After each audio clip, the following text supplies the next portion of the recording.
უახლოეს მომავალს უყურებ როგორც ახალ ბნელ ეპოქა. მეც არ მინდა რომ ჩემი ხელისუფლება ჟიგიმანტას პავილინისის ნათქვამზე დადიოდეს. უსამართლო სასამართლო ხალხის ზალის გეშინოდეს ეს ხმები გვესმის. თუ გინდა იმათ ტიტუშკები დაუძახოთ, ამათ აკაცუკები დაუძახოთ და მაგაში შევთანხმდით, ეგეც არ არის პრობლემა. შენ თუ მე მიწოდებ რუსეთის აგენტს, მე გიწოდებ უსამშობლო. რატო გვესხმის აი ეს თქვენი ტელევიზია თავს?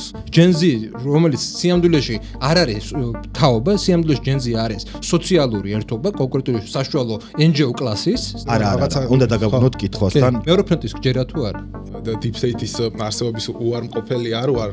მე პროპაგანდას არ აღვიქო თავს, მე აღვიქო სწორედ იმ პროექტის ნაწილი. რუსო აი ამის ძახილში რა, უმართლებს ამ მთავრობას საქმეს. ზუსტად მაშინ ხდება ქართულ-ამერიკული ურთიერთობების გამწვევა, როდესაც აი ეს კონფლიქტი ელჩსა და ხელისუფლებას შორის მოხდა. ხო, ცალსახად ვეთანხმები, რომ სანქციების დაწესება ჩვენს ეკონომიკას უბრალოდ გაანადგურებდა და ირაციონალური იყო. საერთოდ აზრი ეკარგება ჩემ არგუმენტებს და საერთოდ აზრი ეკარგება რაღაცა იქ ვიყავი, იმ წუთას ვიყავი, იქ რო თვალები რო ამოიკერა კაცმა, ეგეთი ძიმე, მე რა რეაქცია უნდა ვერ ხდებოდი საერთოდ რა უნდა გამიკეთებინა რა. სად ნახოთ კომპრომისი ისე, რომ ხალხმა და აშკარად მის მიმართ კრიტიკულად განწყობილმა საზოგადოებამ რაღაც ტიპის კომპრომისი მიიღოს. თუ სხვა ადგილზე ოპერაშუაში ხართ მაგინებთან. ჩვენს გვაინტერესებს. გამარჯობა, ეს პროექტი 64-ის პოლიტიკური დებატებია, პოდკასტების სერიაში პოლიგონი, მე მქვია გიორგი გიორგაშვილი, ვარ პროექტის 64-ის ჟურნალისტი და ამ დებატების ავტორი და მოდერატორი და დღეს ჩვენი მაგიდის ერთხარეს იმყოფება ბატონი ნუკრი შოშიაშვილი. ის არის ისტორიკოსი, იყო მოძრაობა ხალხის ძალის წევრი, ვიდრე ეს მოძრაობა ფორმირდებოდა უკვე პოლიტიკურ პარტიად და დღეისათვის ის არის ასევე ტელეკომპანია ტელეარხ პოსტივის ანალიტიკოსი. ბატონი ნუკრი შოშიაშვილი მთლიანად იზიარებს მოქმედი ხელისუფლების როგორც საშინაო, ასევე საგარეო პოლიტიკურ კურსს და მის ღირებულებებსაც და ამის აპირისპიროდ მეორე მხარეს არის ბატონი გიორგი ღვინჯილია, ის არის პოლიტიკის ანთროპოლოგი და ღვინჯილია, ასე ვთქვათ, წინააღმდეგობაში არის ქართული ოცნების კურსთან, ხედავს იქ სერიოზულ ხარვეზებს, გადაცდომებს და შესაძლოა რომ აი ამ შემთხვევაში წინააღმდეგობრივი იყოს მისი მოსაზრებები მის ოპონენტთან ნუკრი შოშიაშვილთანაც. მოგესალმებით ბატონებო, მადლობა თანხმობისთვის აქ მონაწილეობის შესახებ და ჩვენ გვინდა რომ მარტო ის არ გავარკვიოთ რა განასხვავებს თქვენს ხედვებს, ყურადღებით ვიქნები რომ მოვინიშნო ისიც თუ კი ნახავთ რაში ერთდება თქვენი მოსაზრებები, ასე რომ წინ ველოდებით საინტერესო საუბარს. მაშასე კიდევ ერთხელ მადლობა ნდობისთვის და მონაწილეობისთვის და თავდაპირველად გვინდა გთხოვოთ რომ ძალიან მოკლედ გითხრათ თავად თქვენი мотиваციის შესახებაც, რატომ დათანხმდით თქვათ მოწინააღმდეგესთან აი ამ ფორმატში საუბარს და რისი მიღწევა გინდათ აი ამ დებატებში. მოდი ბატონო ნუკრი თქვენი დავიწყოთ. ბატონო უკვე თქვით ჩემი რეგალიები, როცა გავიგე რომ გიორგი იქნება ჩემი ოპონენტი, პირველ რიგში აკადემიური სფეროდან არის, მგონია რომ სხვა სტილისა და უფრო მაღალი დონის დისკუსია შეგვიძლია, რომელიც არ იქნება რაღაც ლანძღვაზე და არ იქნება რაღაც დემაგოგიაზე აწყობილი. ამ мотиваციით მოვედი პირველ რიგში მე და მგონი გამოგვივა ეს. კი ბატონო, მეც პრინციპში იგივე შემიძლია ვთქვა და ძალიან მომეწონა თქვენი დებატები, მიუხედავად იმისა, რომ შეიძლება მე არც თქვენს შეხედულებებს არ ვეთანხმებოდე, არც ურამ ახარაძეს შეხედულებებს არ ვეთანხმებოდე, არც გიგა ბოკერიას შეხედულებებს არ ვეთანხმებოდე, საინტერესო საყურებელი იყო და კარგი იქნებოდა თუ ასეთი დისკუსიების საშუალება უფრო ხშირად გვექნება რა და ჩემთვის ხა დამატებითი мотиваციას რაც შეეხება, ხო?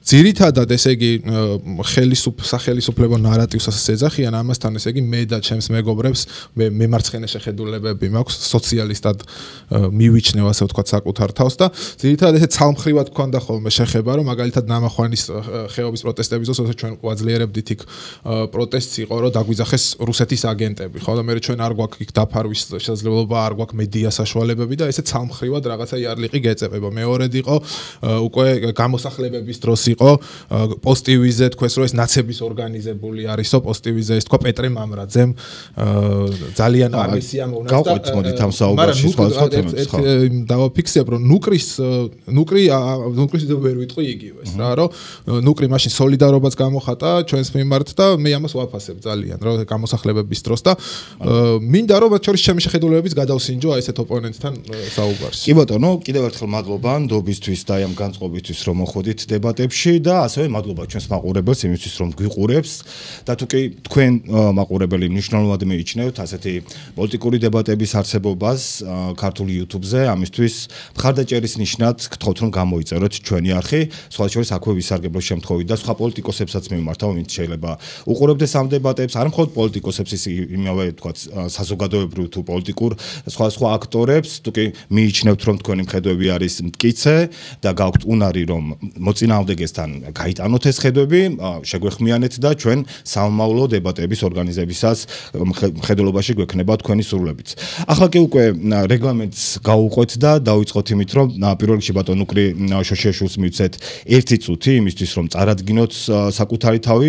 ნუკრი, ჩვენ გვინდა რომ თავადვე წარადგინოთ საკუთარი თავი ისე, როგორც გინდათ, რომ აი ამ დებატების მსმენელმა და მაყურებელმა აღიქვათ პერსონალურად თქვენ და თქვენი მოსაზრებები, აღონთ ეს 1 წუთში ჩავიდეთ უკვე ამჯერად. მე ვარ ნუკრი შოშიაშვილი, ისტორიკოსი, ვარ მთელ რიგ საკითხებში კონსერვატორი, თუმცა მთელ რიგ საკითხებში სოციალური იქნება თუ ეკონომიკური მემარცხენე, მაგრამ რაზეც შეიძლება ნამდვილად ვთქვას, მე ვარ ანტილიბერალი.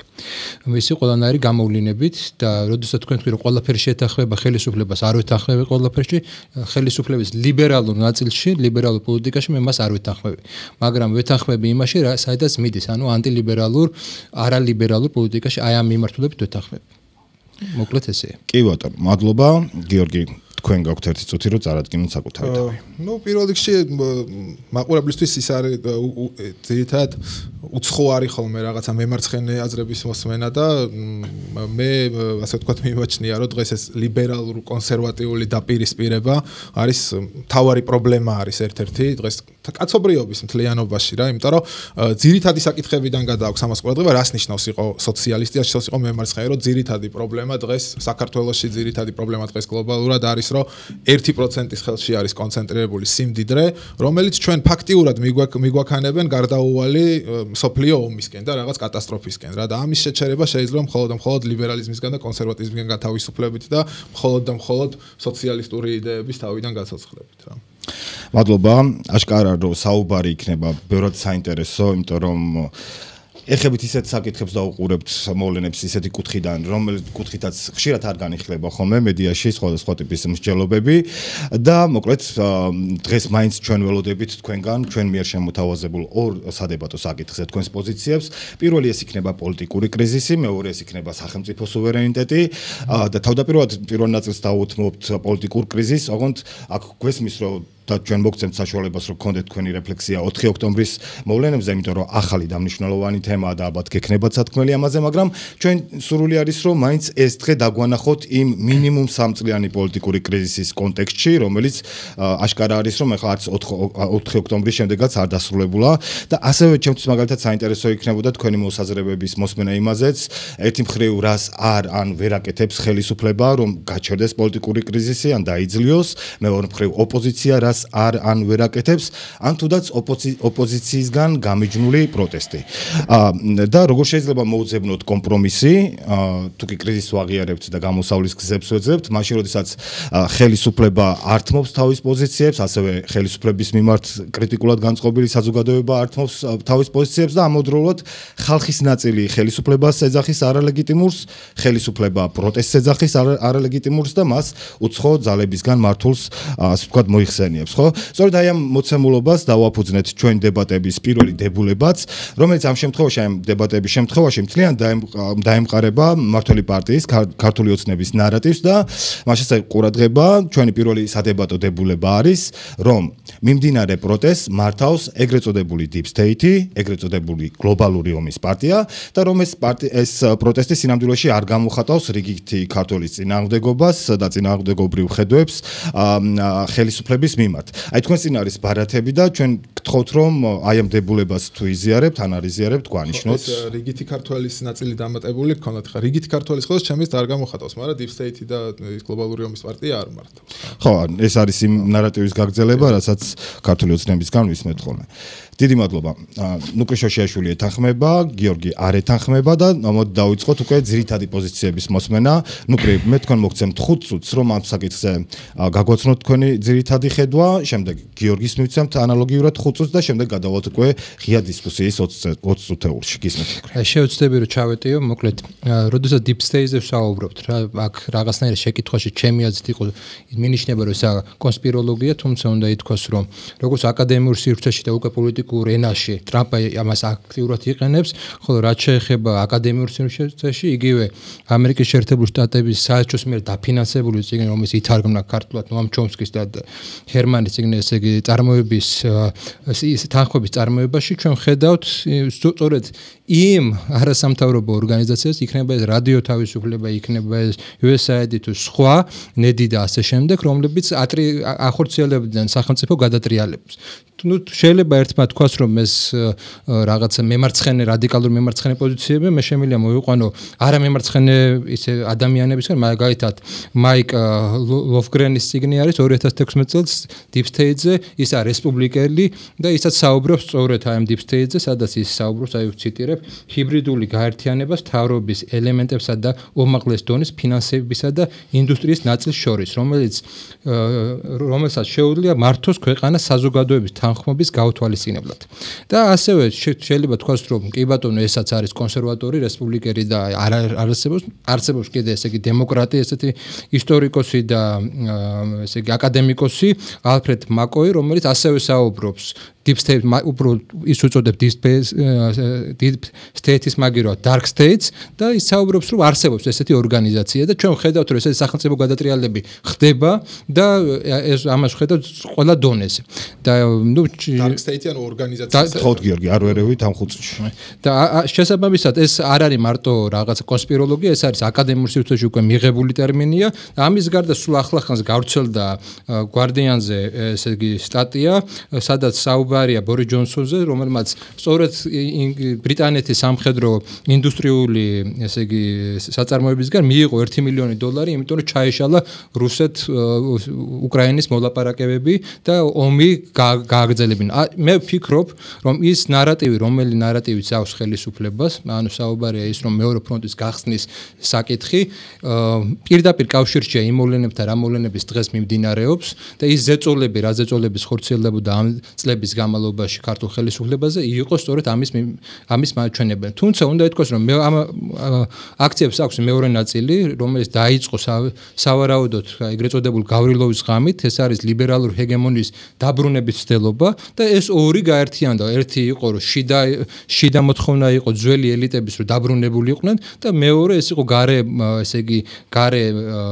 ზეწოლა, რომ მომხდარიყო გარკვეულწილად ქართულ სახელმწიფო ჩართულიყო ამ რაღაცა დაპირისპირებაში და ჩვენ არაერთხელ გვესმის მეორე ფრონტის შესახებ, როგორც უკრაინელი პოლიტიკოსებისგან, ისე თუნდაც ჩვენ არაპირდაპირ, თუნდაც გავიგეთ ხელისუფლების მხრიდან, რომ ამერიკის ყოფილი ელჩიც, კელი დეგნანიც მოუწოდებდა კაცრი პოლიტიკა გაეტარებინა რუსეთის წინააღმდეგ, რაც მიანიშნებს იმაზე, სწორედ მაშინ ხდება, ზუსტად მაშინ ხდება ქართულ-ამერიკული ურთიერთობების გამწვევა, როდესაც აი ეს კონფლიქტი ელჩსა და ხელისუფლებას შორის მოხდა. ამიტომ მე ვფიქრობ, რომ ეს დაპირისპირება იყო გარედან ინსპირირებული, თუმცა იმას ანიშნავს, რომ რაღაც სხვადასხვა ჯგუფები ამას შეუერთდნენ აბსოლუტურად ნებაყოფლობით, მაგრამ თავარი ხაზი ამ მოვლენების სწორედ მდგომარეობდა იმაში, რომ მოხდარიყო ერთი მხრივ ლიბერალური ელიტების დაბრუნება და მეორე მხრივ მოხდარიყო კონფლიქტში ჩართვა.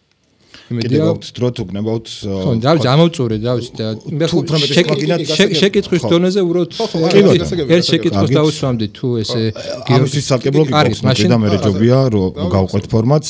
კეთილი გიორგი, თქვენს მოსაზრებას ვუსმენთ. ნუ პირველ რიგში ანუ მე რა თქმა უნდა აქ Deep State-ის არსებობის უარმყოფელი არ ვარ და ეს საერთოდ ინფანტილურ პოზიციად მიმაჩნია რომ რაღაცა Deep State-ი არ არსებობს და რაღაცა ის და ამათ შეთქმულების თეორიის ჯერათ და რაღაცა ეს რაღაცები.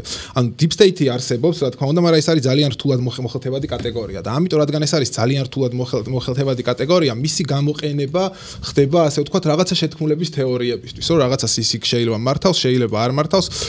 ანუ აქ არ არის საუბარი მის არარსებობაზე რა.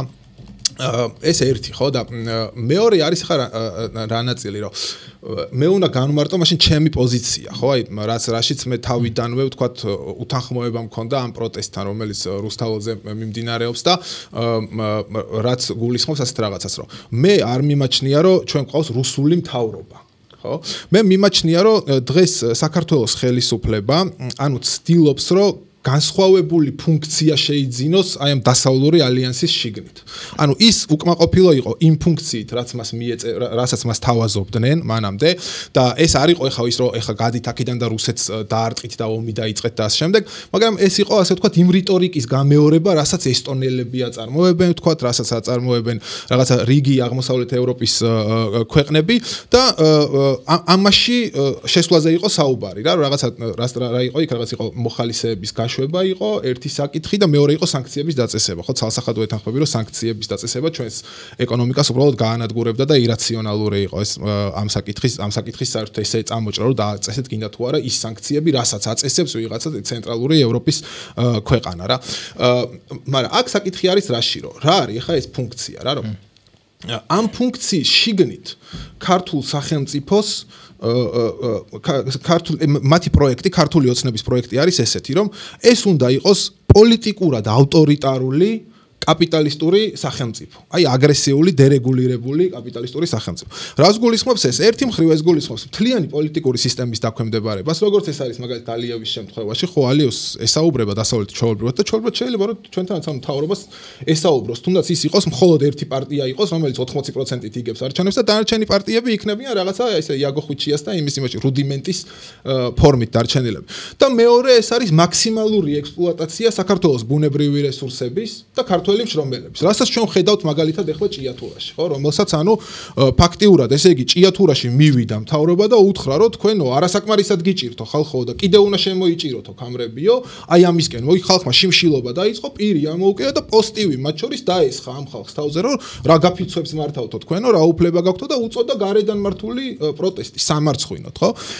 ეს არის ესე იგი ხო და შესაბამისად როგორი რაღაცა არის რა რომ საქართველოში ქართულ ოცნებს მე რატო ვეწინააღმდეგები რა კი ბატონო ეს შეიძლება უფრო რუსეთისკენაც წავიდეს უფრო ჩინეთისკენაც შეიძლება წავიდეს რა მაგრამ ამ მომენტისათვის აქ რუსულ მთავრობაზე კი არ არის ანუ ჩემთვის საუბარი არის რომ ამას უნდა უბრალოდ დასავლური აი ამ რაღაცა გლობალური დასავლეთის თუ ასე ეძახიან აი ამის შიგნით უბრალოდ დაითანხმოს იქ ყველა აქტორი რომ აი აქ იქნება ესეთი ბიძინა ივანიშვილის სახელობის კაპიტალიზმი რა რომელიც იქნება დაფუძნებული რაზე ერთი მხრივ აი ამ პენსიონერების ძარცვაზე ამ შრომელების ძარცვაზე გატყავებაზე ქვეყნის ხო რაც ხდება საქართველოში რასაც ჩვენ ხედავთ და მე აი ამ შრომელების და პენსიონერების რაღაცა ოჯახური ღირებულებების დროშის ქვეშ დაძრვა რომ დავიცვათ ხალხო სუვერენიტეტი და ოჯახური ღირებულებები რა აი ამასთან გვაქვს ჩემი აზრით საქმე ამიტომ მე აი თვითონ ხალხს ხო ხა კარგი არის რომ კონსერვატორებიც გვიყურებენ ალბათ და ვიღაცა ლიბერალური შეხედულებების ხალხის გვიყურებს და მე მგონია რომ აი მთავრობის კრიტიკას ვინც აწარმოებს ანუ ის თუ ის როდესაც აი უბრალოდ აი რუსო აი ამის ძახილში რა უმარტივებს ანუ მთავრობას საქმეს და ხდება ზუსტად იმ რეჟიმის კონსოლიდაცია ხდება რაზეც ანუ ამდენი ხანია ჩვენ ვლაპარაკობდით რომ ამას და ამას აპირებენ ანუ ამათ უნდათ რომ უბრალოდ პოლიტიკური ფული იყოს მარტო ბიძინას ფული საქართველოში პირდაპირ ვთქვათ მარტო ანუ თვითონ ქართულ ოცნებასთან დაკავშირებული კაპიტალი აფინანსებდეს აქ რაღაცა პოლიტიკურ ჯგუფებს და ასე შემდეგ და დასავლეთთანაც იყვნენ რაღაცა დალაგებულ მდგომარეობაში რუსეთთან რა თქმა უნდა ამ აგრესიულ რიტორიკას არ აწარმოებდნენ და არ ვიცი მე არ მესმის ანუ საგადმოაზროვნე ადამიანი რატო შეიძლება უნდოდეს რომ ეხლა ჩვენ აქ ოსეთთან დაძაბულობა და იმასთან რა ქვია რუსეთთან და ასე შემდეგ და ეცადოს რაღაცნაირი აი ეს ლავირება აქ არ არის საუბარი და ხანდახან მეცინება ხოლმე ანუ ადამიანებს უყურებ ამ სამთავრობო ტელევიზიების ეთერებში და სიტყვა დეკოლონიზაციას ახსენებენ ყოველ რისგან დეკოლონიზაციაზე არის საუბარი საქართველოს უნდა იყოს ექსპლუატირებული გამტარი სავაჭრო ჩინეთს და ევროპას შორის ანუ არავინ არ დაშორდება იმას რა ქვია მაგ ბაზრებს დიდი მადლობა ჩვენ მოვისმენთ ორივე თქვენგანის პოზიცია ამ ძირითად საკითხზე ეხლა უკვე შეგვიძლია რომ გავხსნათ დისკუსია სადაც ჩვენ გირჩევთ რომ მოინიშნოთ ხოლმე როცა საუბრობს მოწინააღმდეგე და ეხლა შეგვიძლია თქვენ აი ღია დისკუსიის პრინციპით გავუყვეთ ამ თემაზე დებატებს კი ბატონო, მე დავიწყო. შეგიძლიათ. თანაბრად შეგიძლიათ. ანუ გიორგი მახსენა გარკვეულწილად აი სოციალურ საკითხებზე გადავიდა და ჩემი აზრით ცოტა გვერდი აუარა სუვერენულობის საკითხს და თუნდაც ის ეკონომიკური ჩაგვრის საკითხი, მაგალითად ფრონტერას ამბავი. ფრონტერას ამბავი რა იყო? იქ ამერიკული კომპანია იყო, რომელიც ფულს ხელფას არ უხდიდა შრომელებს, ორმა ადამიანმა თავი მოიკლა, იქ ესეთი იყო.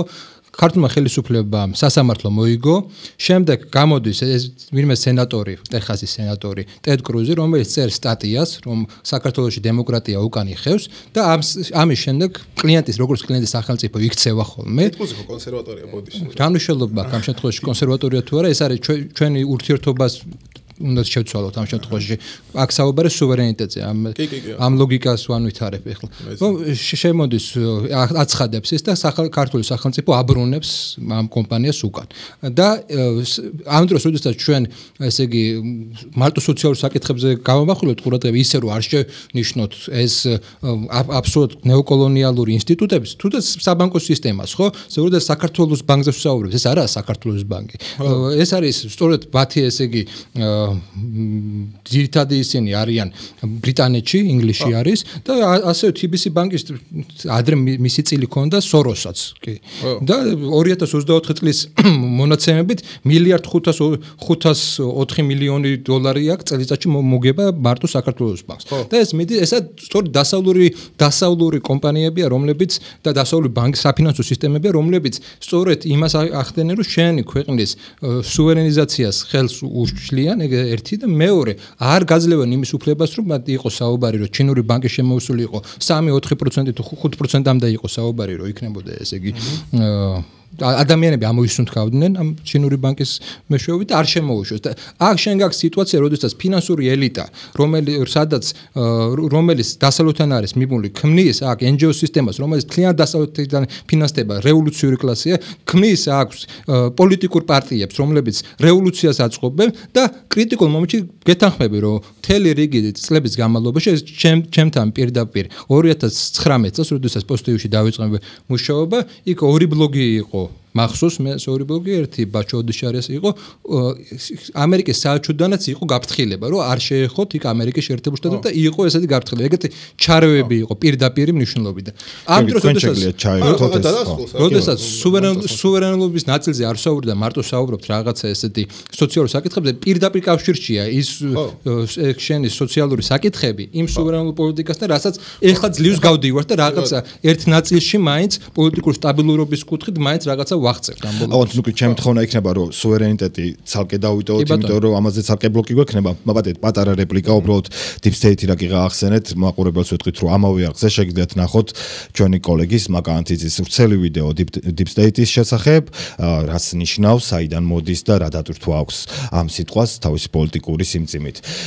განვაგრძოთ საუბარი, მე არ მინდა რომ ჩავერიო ამ ნაწილში, უბრალოდ მინდა რომ თან არ გავცდეთ იმ დათქმას, რომ ვისაუბროთ პოლიტიკური კრიზისის გამომწვევ მიზეზებზე და ამის დაძლევის პასუხისგებლობაზე რა აქვს ხელისუფლებას, როგორ უნდა შეაჩეროს ეს, იმიტომ რომ ხედავთ რომ ეს უკვე მე ხა მოკლედ უპასუხები და მე უფრო განვავრცობ სუვერენიტეტის. ჩვენ 20 წუთი გვაქვს ამას. ეხა შენ რაც თქვი, ხო, მე ანუ ფაქტიურად დიდ ნაწილს შეიძლება ვეთანხმებოდი ამაში რა, ამაზე საუბარი, უბრალოდ შენ თავრობა გამოყავს, რომ ანუ თავრობა ამ ექსპლუატაციას ხელს კი არ უწყობს, ანუ ის ეწინააღმდეგება თითქოს.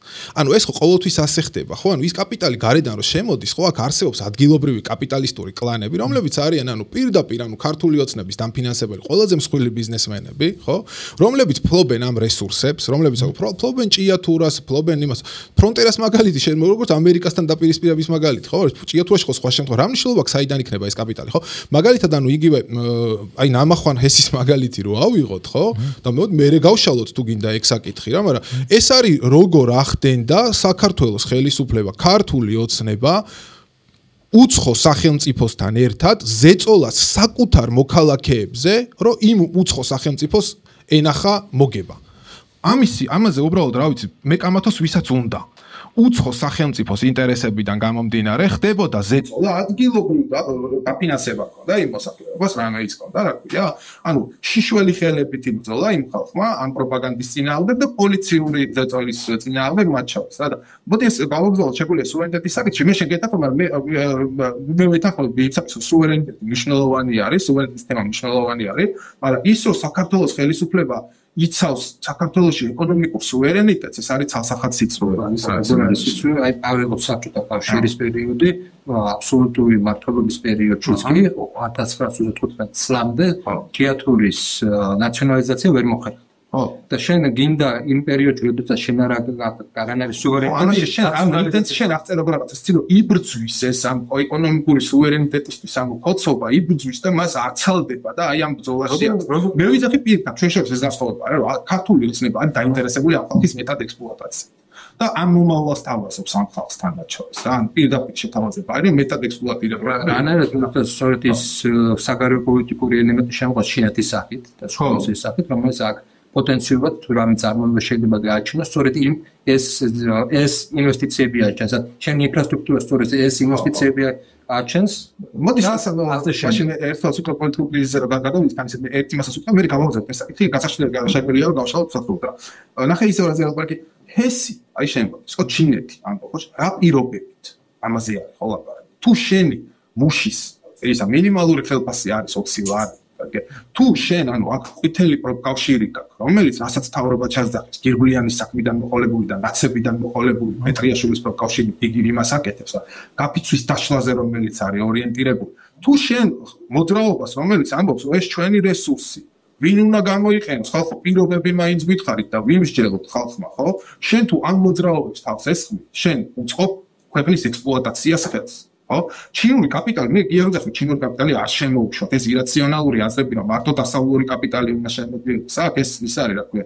სისულელე არის ხო მაგრამ რა თქმა უნდა თუ რა პირობებით და რისთვის შემოდის აქ თუ უნდა შემოვიდეს ეხლა და უნდა ამიშენოს ქალაქის ხელა კაზინო ხო მაშინ ვილაპარაკოთ ქალაქის ხელა კაზინოზე თუ უნდა ამიშენოს ჰესი ვილაპარაკოთ ჰესზე ხო თუ უნდა ამიშენოს გზა ვილაპარაკოთ გზაზე ეს არის და ეს ხო არის გავაგზავნოთ მოდი ესაუბროთ და ეხლა კრიზისაც შეეძლოთ განზოგადებას სუვერენიტეტს აქვს და ამიტომაც გიძოს რომ მე ვისაუბროთ ეხლა დავუბრუნდეთ აი ამ კრიზისს ნუ თქვენ როგორ გესმით რა არის გამოწვეული მიზეზები ამ პოლიტიკური კრიზისის რა როლს ხედავთ ამაში თქვა ხელისუფლების კანდიდატების და აქ უნდა გავუსვათ ამოწმების განცხადებაც პრემიერი კობახიძის რამაც ახალი გამოიწვია პროტესტის როდესაც თქვა რომ დროებით შეერჩევს საქართველოს იმ კავშირთან მოლაპარაკების საკითხს და მე მგონი იქიდან უნდა წამოვიდეთ თუ გნებავთ უფრო გავწდეთ და მანამდე პერიოდიც მოვუწევთ მაინც ეს თქვენ როგორ ხედავთ ამ პროცესს იმედია მე დავგონდებით იმ საკითხს და გიორგი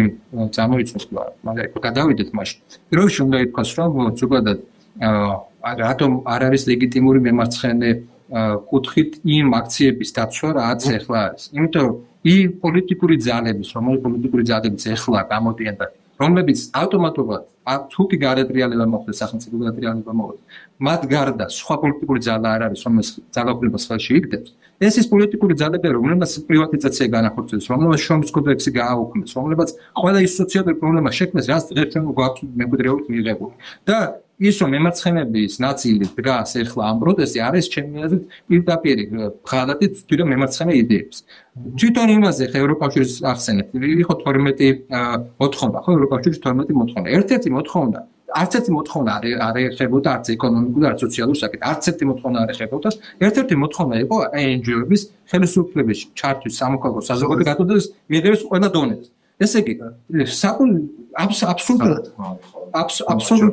აბსოლუტურად ესე იგი არც ერთი ნაწილში ეს მოძრაობა არ არის სოციალური თავისი არსით ეს არის თან იმას ვამვითარებ ამაზე რომ განა ის კრიტიკა ხელისუფლების რომ ის არის გარკვეულწილად ვიცილად აი ხმა ვიცილად ის არის რაღაცა ლიბერალური თავის ეკონომიკურ პოლიტიკაში როგორ არ არის უნებრივად იქნება შეუძლებელი არ იყოს მაგრამ ტენდენცია სადაც მიდის ის საიდანაც იხრება ეს გადახრის მომენტი ამ ტენდენციას არ შენი ხმა არის ჩემი აზრით შეცდომა. ესა ჩემი უსაზრება, იმიტომ რომ ტენდენციაზე მოხდა განსხვავებული აზრი რა. მე მგონია რომ ეს იქნება ავტორიტარული კაპიტალიზმი. აი იმენა კაპიტალიზმი, აგრესიული ავტორიტარული კაპიტალიზმი იქნება. რომელიც ანუ მუშებს ამას იმას ანუ არავითარი ის არის. სოციალისტური ერი თუ ვიტყვით კაპიტალიზმი იქნება, ესეც და ისეც კაპიტალიზმი იქნება, რომელიც ძალას არ უნდა მოვიდეს. კაპიტალიზმი იქნება. არა, ხო, რა თქმა უნდა. მე ავტორიტარი ხა ესეთი პარტია იქნება, ან დომინანტი პარტია, რომელსაც სასამართლო პოლიცია ყველაფერს აკონტროლებს. და ის იქნება პირველი ინიციატორი იქნება სოციალური პროტესტის შანსში. შენ საუბრობ რაღაცა რეჟიმზე. ხო, რეჟიმი. ხო და რეჟიმი სად გინახავს რეჟიმი, როდესაც აკადემიურ სივრციდან და კულტურულ სივრციდან თავრობის მომხრეებს დევნია. სად გინახავს ესეთი რეჟიმი? მართლა რო ყოფილი არ ვიცი ხა. აი ჩემ აგრეთ ვიტყვი. სამდე ტელევიზიაში ვიქნებოდი, ვიყავი განათლების სამინისტროში სახელმწიფოებს ექსპერტის სახელმწიფო არც ერთხელ არ დამიძახეს იყო ჩაკეტილია ეს სფერო ჩემთვის და არა მარტო ჩემთვის და თუ ყველა თუ არ რაღაცა ისინი წენები ლიბერალების ხელში არის შენ განათლების სისტემა ლიბერალების ხელში არის შენ კულტურული სივრცეები თელ შენ თეატრალურ და თეატრებს აფინანსებს საბანკო სისტემა რომელიც მოუწოდებს პირდაპირ მოუწოდებს აქციებისკენ ადამიანებს და შენი ესე იგი აკადემიურ სივრცე და ესე იგი კულტურული სივრცე თლიანად ჩამდგარია იმ ლიბერალ ჰეგემონიაში ფინანსურადაც დაკავშირებულია და შენ მეუბნები რომ რეჟიმი იყო სააკაშვილისთვის შენ როდესაც იტყოდი რაღაცას ესე იგი ანტისამთავრობოს იმაში აკადემიურ სივრცეში მეორე დღეს შეიძლება შენი ძმა დაეჭირა ან შენი რაღაც ბიძაშვილი რაღაცა ქონდა მას გამოსtildeო და არ არის რეჟიმი, რომ არ არის რეჟიმი, სწორედ მაგიტომ არის, რომ ესეთი რევოლუციური პროცესების ამდენი ხეთ ესე იგი ლოიალური დამოკიდებულება სწორედ ამიტომ იყო, თორე ეს რომ მართლა რეჟიმი ყოფილიყო, ძალიან მარტივად დაშლიდა, როგორც დაიშალა მაშინ ნახე ნუ ეს თუ არის ამ კრიტერიუმი, რომ იქ აკადემიურ სივრცეში თქვათ ვიღაცა სადღაც რაღაცა უნივერსიტეტს თქვათ აკონტროლებენ ესე იგი ოპოზიციურად ისინი ნაცები ხო ეს თუ არის ანუ ეს ასერიოზული ნაცების სამინისტროზე ეს არის ნაცების სამინისტროს ნაცები აკონტროლებენ საქართველოში არა ნაცებზე არა ლიბერალები აკონტროლებენ რომელიც NGO-ებთან არიან დაკავშირებული და შენ როდესაც მე მიმუშავე სკოლაში წამშავე უნივერსიტეტში აკრედიტაციას როდესაც არის სკოლა გადის თუ უნივერსიტეტი იქ პირდაპირ იწერია ლიბერალური ეხლა მე გეტყვი ჩემს დამარცხებას ეწერა ლიბერალური რეფორმები ესე იგი როგორც ეს შუალედი იყო რაღაცნაირი და იმითი ხუმრობით ამ მასა თამარის საქართველოს ვეძახილ მე ამას ეს პოლიციურ სახელმწიფო აქონდა ან რაღაცა როდესაც ეს 2013-დან რაღაცა იქაც რა თქმა უნდა პოლიცია აგრესიული იყო და საშინელებები ხდებოდა ხო თუმცა ეს ნარკოპოლიტიკის თემები რო იყო და ის იყო მარტო ის არ იყო ეს რაღაც ლიბერტარიანული შეხედულება რომ მე მინდა ნარკოტიკას უაზრობა რაც არის ხო რაღაცა რომ ასაც მინდა იმას მოვიხო ჩემს მეუღლე ჩემ ისიც იყო რომ პოლიცია იყენებდა ხალხის შანტაჟისთვის ჩატებებს ამას იმას ან ესა თქო ეს მაგრამ ეხლა ჩვენ ისევ დაუბრუნდით ამ ტიპიურ პოლიციურ სახელმწიფოსთან ჩვენ დაუბრუნდით ძალაუფლების სულ კონსოლიდაციასთან და კაპიტალის სულ კონსოლიდაციასთან ეს მიდის ტენდენცია მიდის იქით რა და მე რომ ვიყო ეხლა მაგალითად ვიძინა ივანიშვილის ამბავზე ეს იქნებოდა ხო ინტერესი რომ მას უნდა რომ ასე ვთქვათ ლოკალურად უცხოს რაღაცა ალიევის ტიპის ის რა მართვალი რა და მეორე მხრივ ეხლა ჩემი შეხედულება ეხლა რა არის რომ განათლების სისტემა ნუ აი ტრაგედია ხდება ეხლა განათლების სისტემაში მეთქვა რომ განათლების სისტემი და ნუ არ ვიცი სკოლაზე წავით 1000 რაღაცა მაქვს რა საფრთხელი მაგრამ ეს განათლების სისტემა ჯერ ერთი ხა 12 წელი ესენი მართავდნენ და მეორე კიდე რა ვიცი ან კონსერვატიული ისო შემოიღო დოქტორი აი განათლების სისტემაში მე მგონია რომ კიდე ერთ თაობას გაზდიან ესე ბავშვები რომელსაც ჭიათურა ფეხებზე ეკიდა არ ვიცი შენაც გულისხმობ. იმიტომ რომ ესეთია თანამედროვე კონსერვატიზმიც არის ოლიგარქების სამსახურში გლობალურად ჩამდგარი. თუ შენ შეგიძლია რომ მე მაჩვენო ეხლა რომ თანამედროვე კონსერვატიზმი დონალდ ტრამპი და ის დიპ სტეიტთან არის დაპირისპირებული და გლობალურ ოლიგარქიასთან არის დაპირისპირებული, მაშინ მაჩვენი და მოდი ვილაპარაკოთ მაგაზე. მაგრამ აქ ჩემი აზრით ამ ხდება ჩვეულებრივად რეჟიმის კონსოლიდაცია და ეს რეჟიმი ამ ის არ იქნება რუსეთს და პუტინს შეუერთდეთ და რაღაცა. ნახოთ რა იქნება ძალიან ტიპი სიტუაცია გლობალურად. მე მგონია რომ სოფლიომისკენ მივდივართ რა. მაგრამ იქნება ასე ვთქვათ რეჟიმი რომელთანაც ყველა უნდა ელაპარაკოს აი ამას რა აქ არის სახალხოს პატრონი და დამთავრებული და ხალხი აი ეთქვა შენ აღწერია სად არის თქო შემოხარ შენ ამბობ რომ ესე იგი რადგან ეხლა დამკაცრდა ეს არის პოლიციური რეჟიმის ნაწილი ხო კანონები დამკაცრდა მე მაგას ეხლა მე რომ მოწოდება ხოდი შეგასწრებ მაგრამ მე რომ აი მაგალითად გამოსახლებების დროს ხო როდესაც იყო ეს პროტესტი მე ვიყავი ერთ-ერთი ორგანიზატორი ხო ჩემს მეგობრებთან ერთად ხო ანუ მე მოწოდებასაც ვეღარ გავაკეთებ, რომ ხალხო აი შევეწინააღმდეგოთ რაღაც. ხო ეს ხო ჩვეულებრივ ასტასხოლასხობა ხომ მთავრობა აწარმოებს ამ გამოსახლების პოლიტიკას მივახშეების სასარგებლოდ და მე მოქალაქეს მაქვს სხვანაირი მოსაზრება, ხო და მე ეს მოსაზრება რომ დავიცო არც ერთ-ერთი მიცოვენ არა ჯარამის არ აინტერესებს ორივე მხარეს ნეოლიბერალური ძალები არის, ხო? და მე უნდა გავუწიო ამას წინააღმდეგობა, ხო და მე ეხლა უკვე არ კანონმდებლობი იმ ხალხს ვისაც მე მოწოდება უნდა გავუკეთო, ხო? მე ვაყენებ ციხის საფრთხეს, იცი?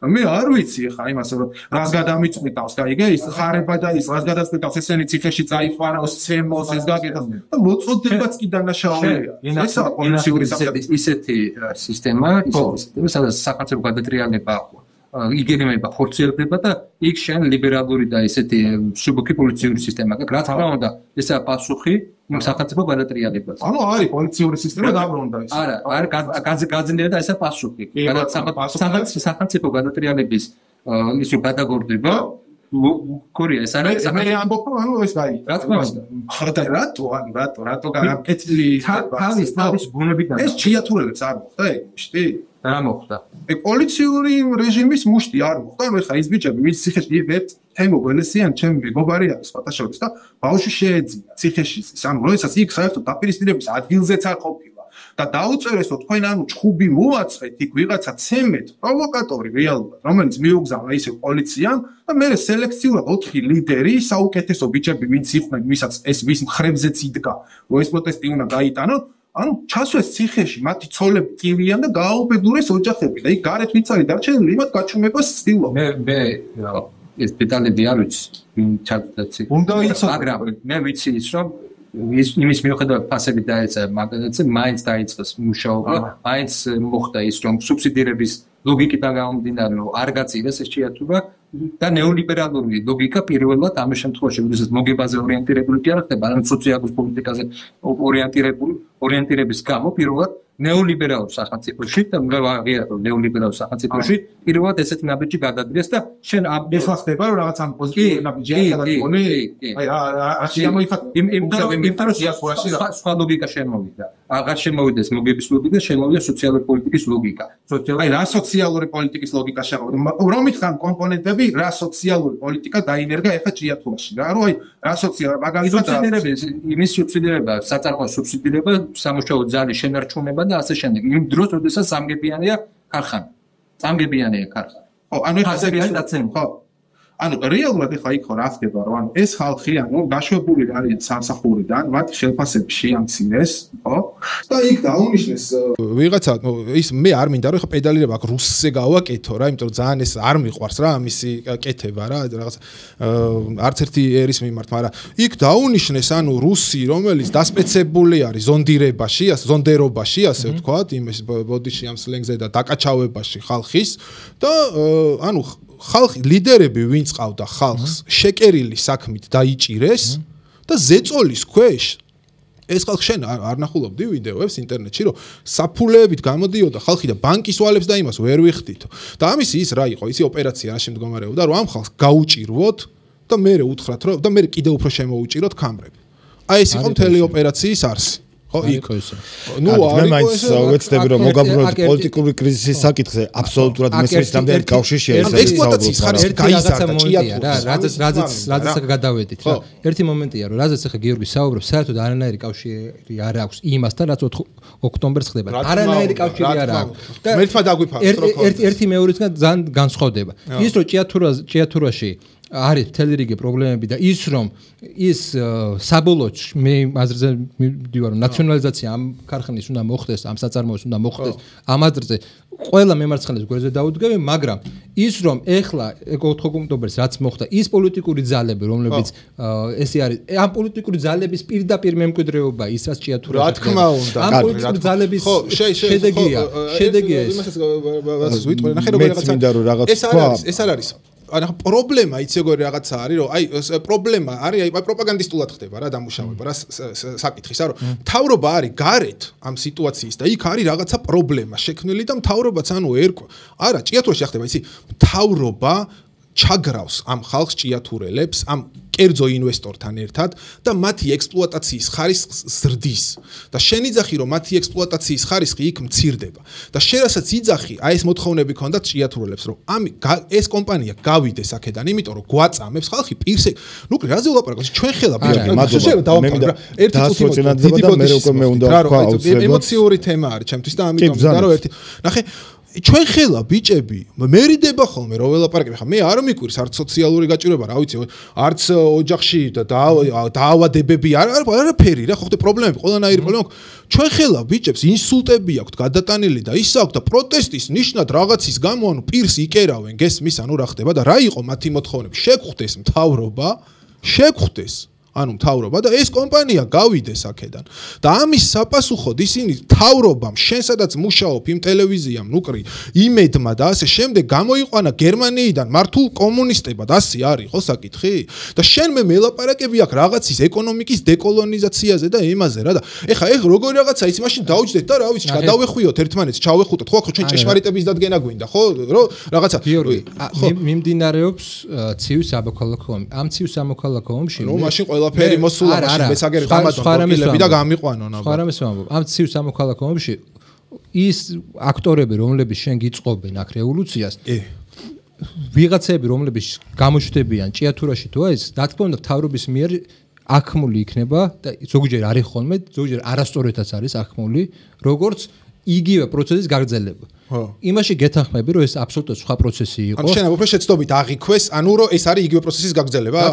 ეს არის სიცრუე, ნუ კრიზ ძალიან კარგად იცოდნენ იქ რა პროცესი. შენ არიცი შეიძლება იხა და არ ხარ, ანუ კარგად ჩახოდმე კიდე ერთხელ გეუბნები, რა ძალიან კარგად იცოდნენ ვინ იყო ის ხალხი. ისიც იციან რომ მთელი ჭიათურა მაგათი მომხრეები არიან და გამარგინალება დაუწყეს ზუსტად იქიდან გამომდინარე რომ ხალხი დაორგანიზებული ვისაც ყავდა ისინი დაიჭირეს, ანუ იქ არ იყვნენ ადგილზე და დაიჭირეს. ანუ სელექცია მოხდა მაგის მიხედვით. ხო, ეს პოლიტიკური საკითხი არის რა. სიამოვნებით დაუთმობს სოციალურ პოლიტიკაზე ცალკე მაგაზე მაგრამ რა კი შევჯერდით რომ არ არის აუცილებელი მაინდა-მაინც 4 ოქტომბერი თავიდან უგიჩხარით რომ ფართოდ უბრალოდ ნახეთ ერთი რაღაცა მინდა ვთქვა რომ როცა ვსაუბრობთ იგივე მემარცხენე პერსპექტივებიდან პროტესტზე ხელისუფლების მიმართ არ დაგვაუწყდეს არსებობს საზმაუსო მარში რომელიც აი ძალიან არ ვიცი თითქმის 1 წელი ხო რაღაც ყოველდღიურ რეჟიმში არის ქუჩაში და რას იძახიან ეს ადამიანები იძახიან ცეცხლე ოლიგარქიას და საბუთებენ ნაწილობით თქვენც ისაუბრეთ რომ კაპიტალის ასე ვთქვათ მხოლოდ და მხოლოდ ერთი ჯგუფის ხელში მოხვედრა არის ასე ვთქვათ დასასრულებელი უსამართლო სასამართლო ხალხი ზალის გეშინოდეს ეს ხმები გვესმის იგივე ადამიანთა ჩაგვრაზე უარი პოლიციურ სახელმწიფოზე უარი და ეს ჩამონათვალია ეს სლოგანები რაც გვესმის ხოლმე იმ მარშზე თითქოს იმ საპროტესტო ასე ვთქვათ შეძახილების ნაკრები გვაჩვენებს რატომ არის პოლიტიკური კრიზისი, ანუ ხალხს რა პრობლემები აქვს ხელისუფლებასთან.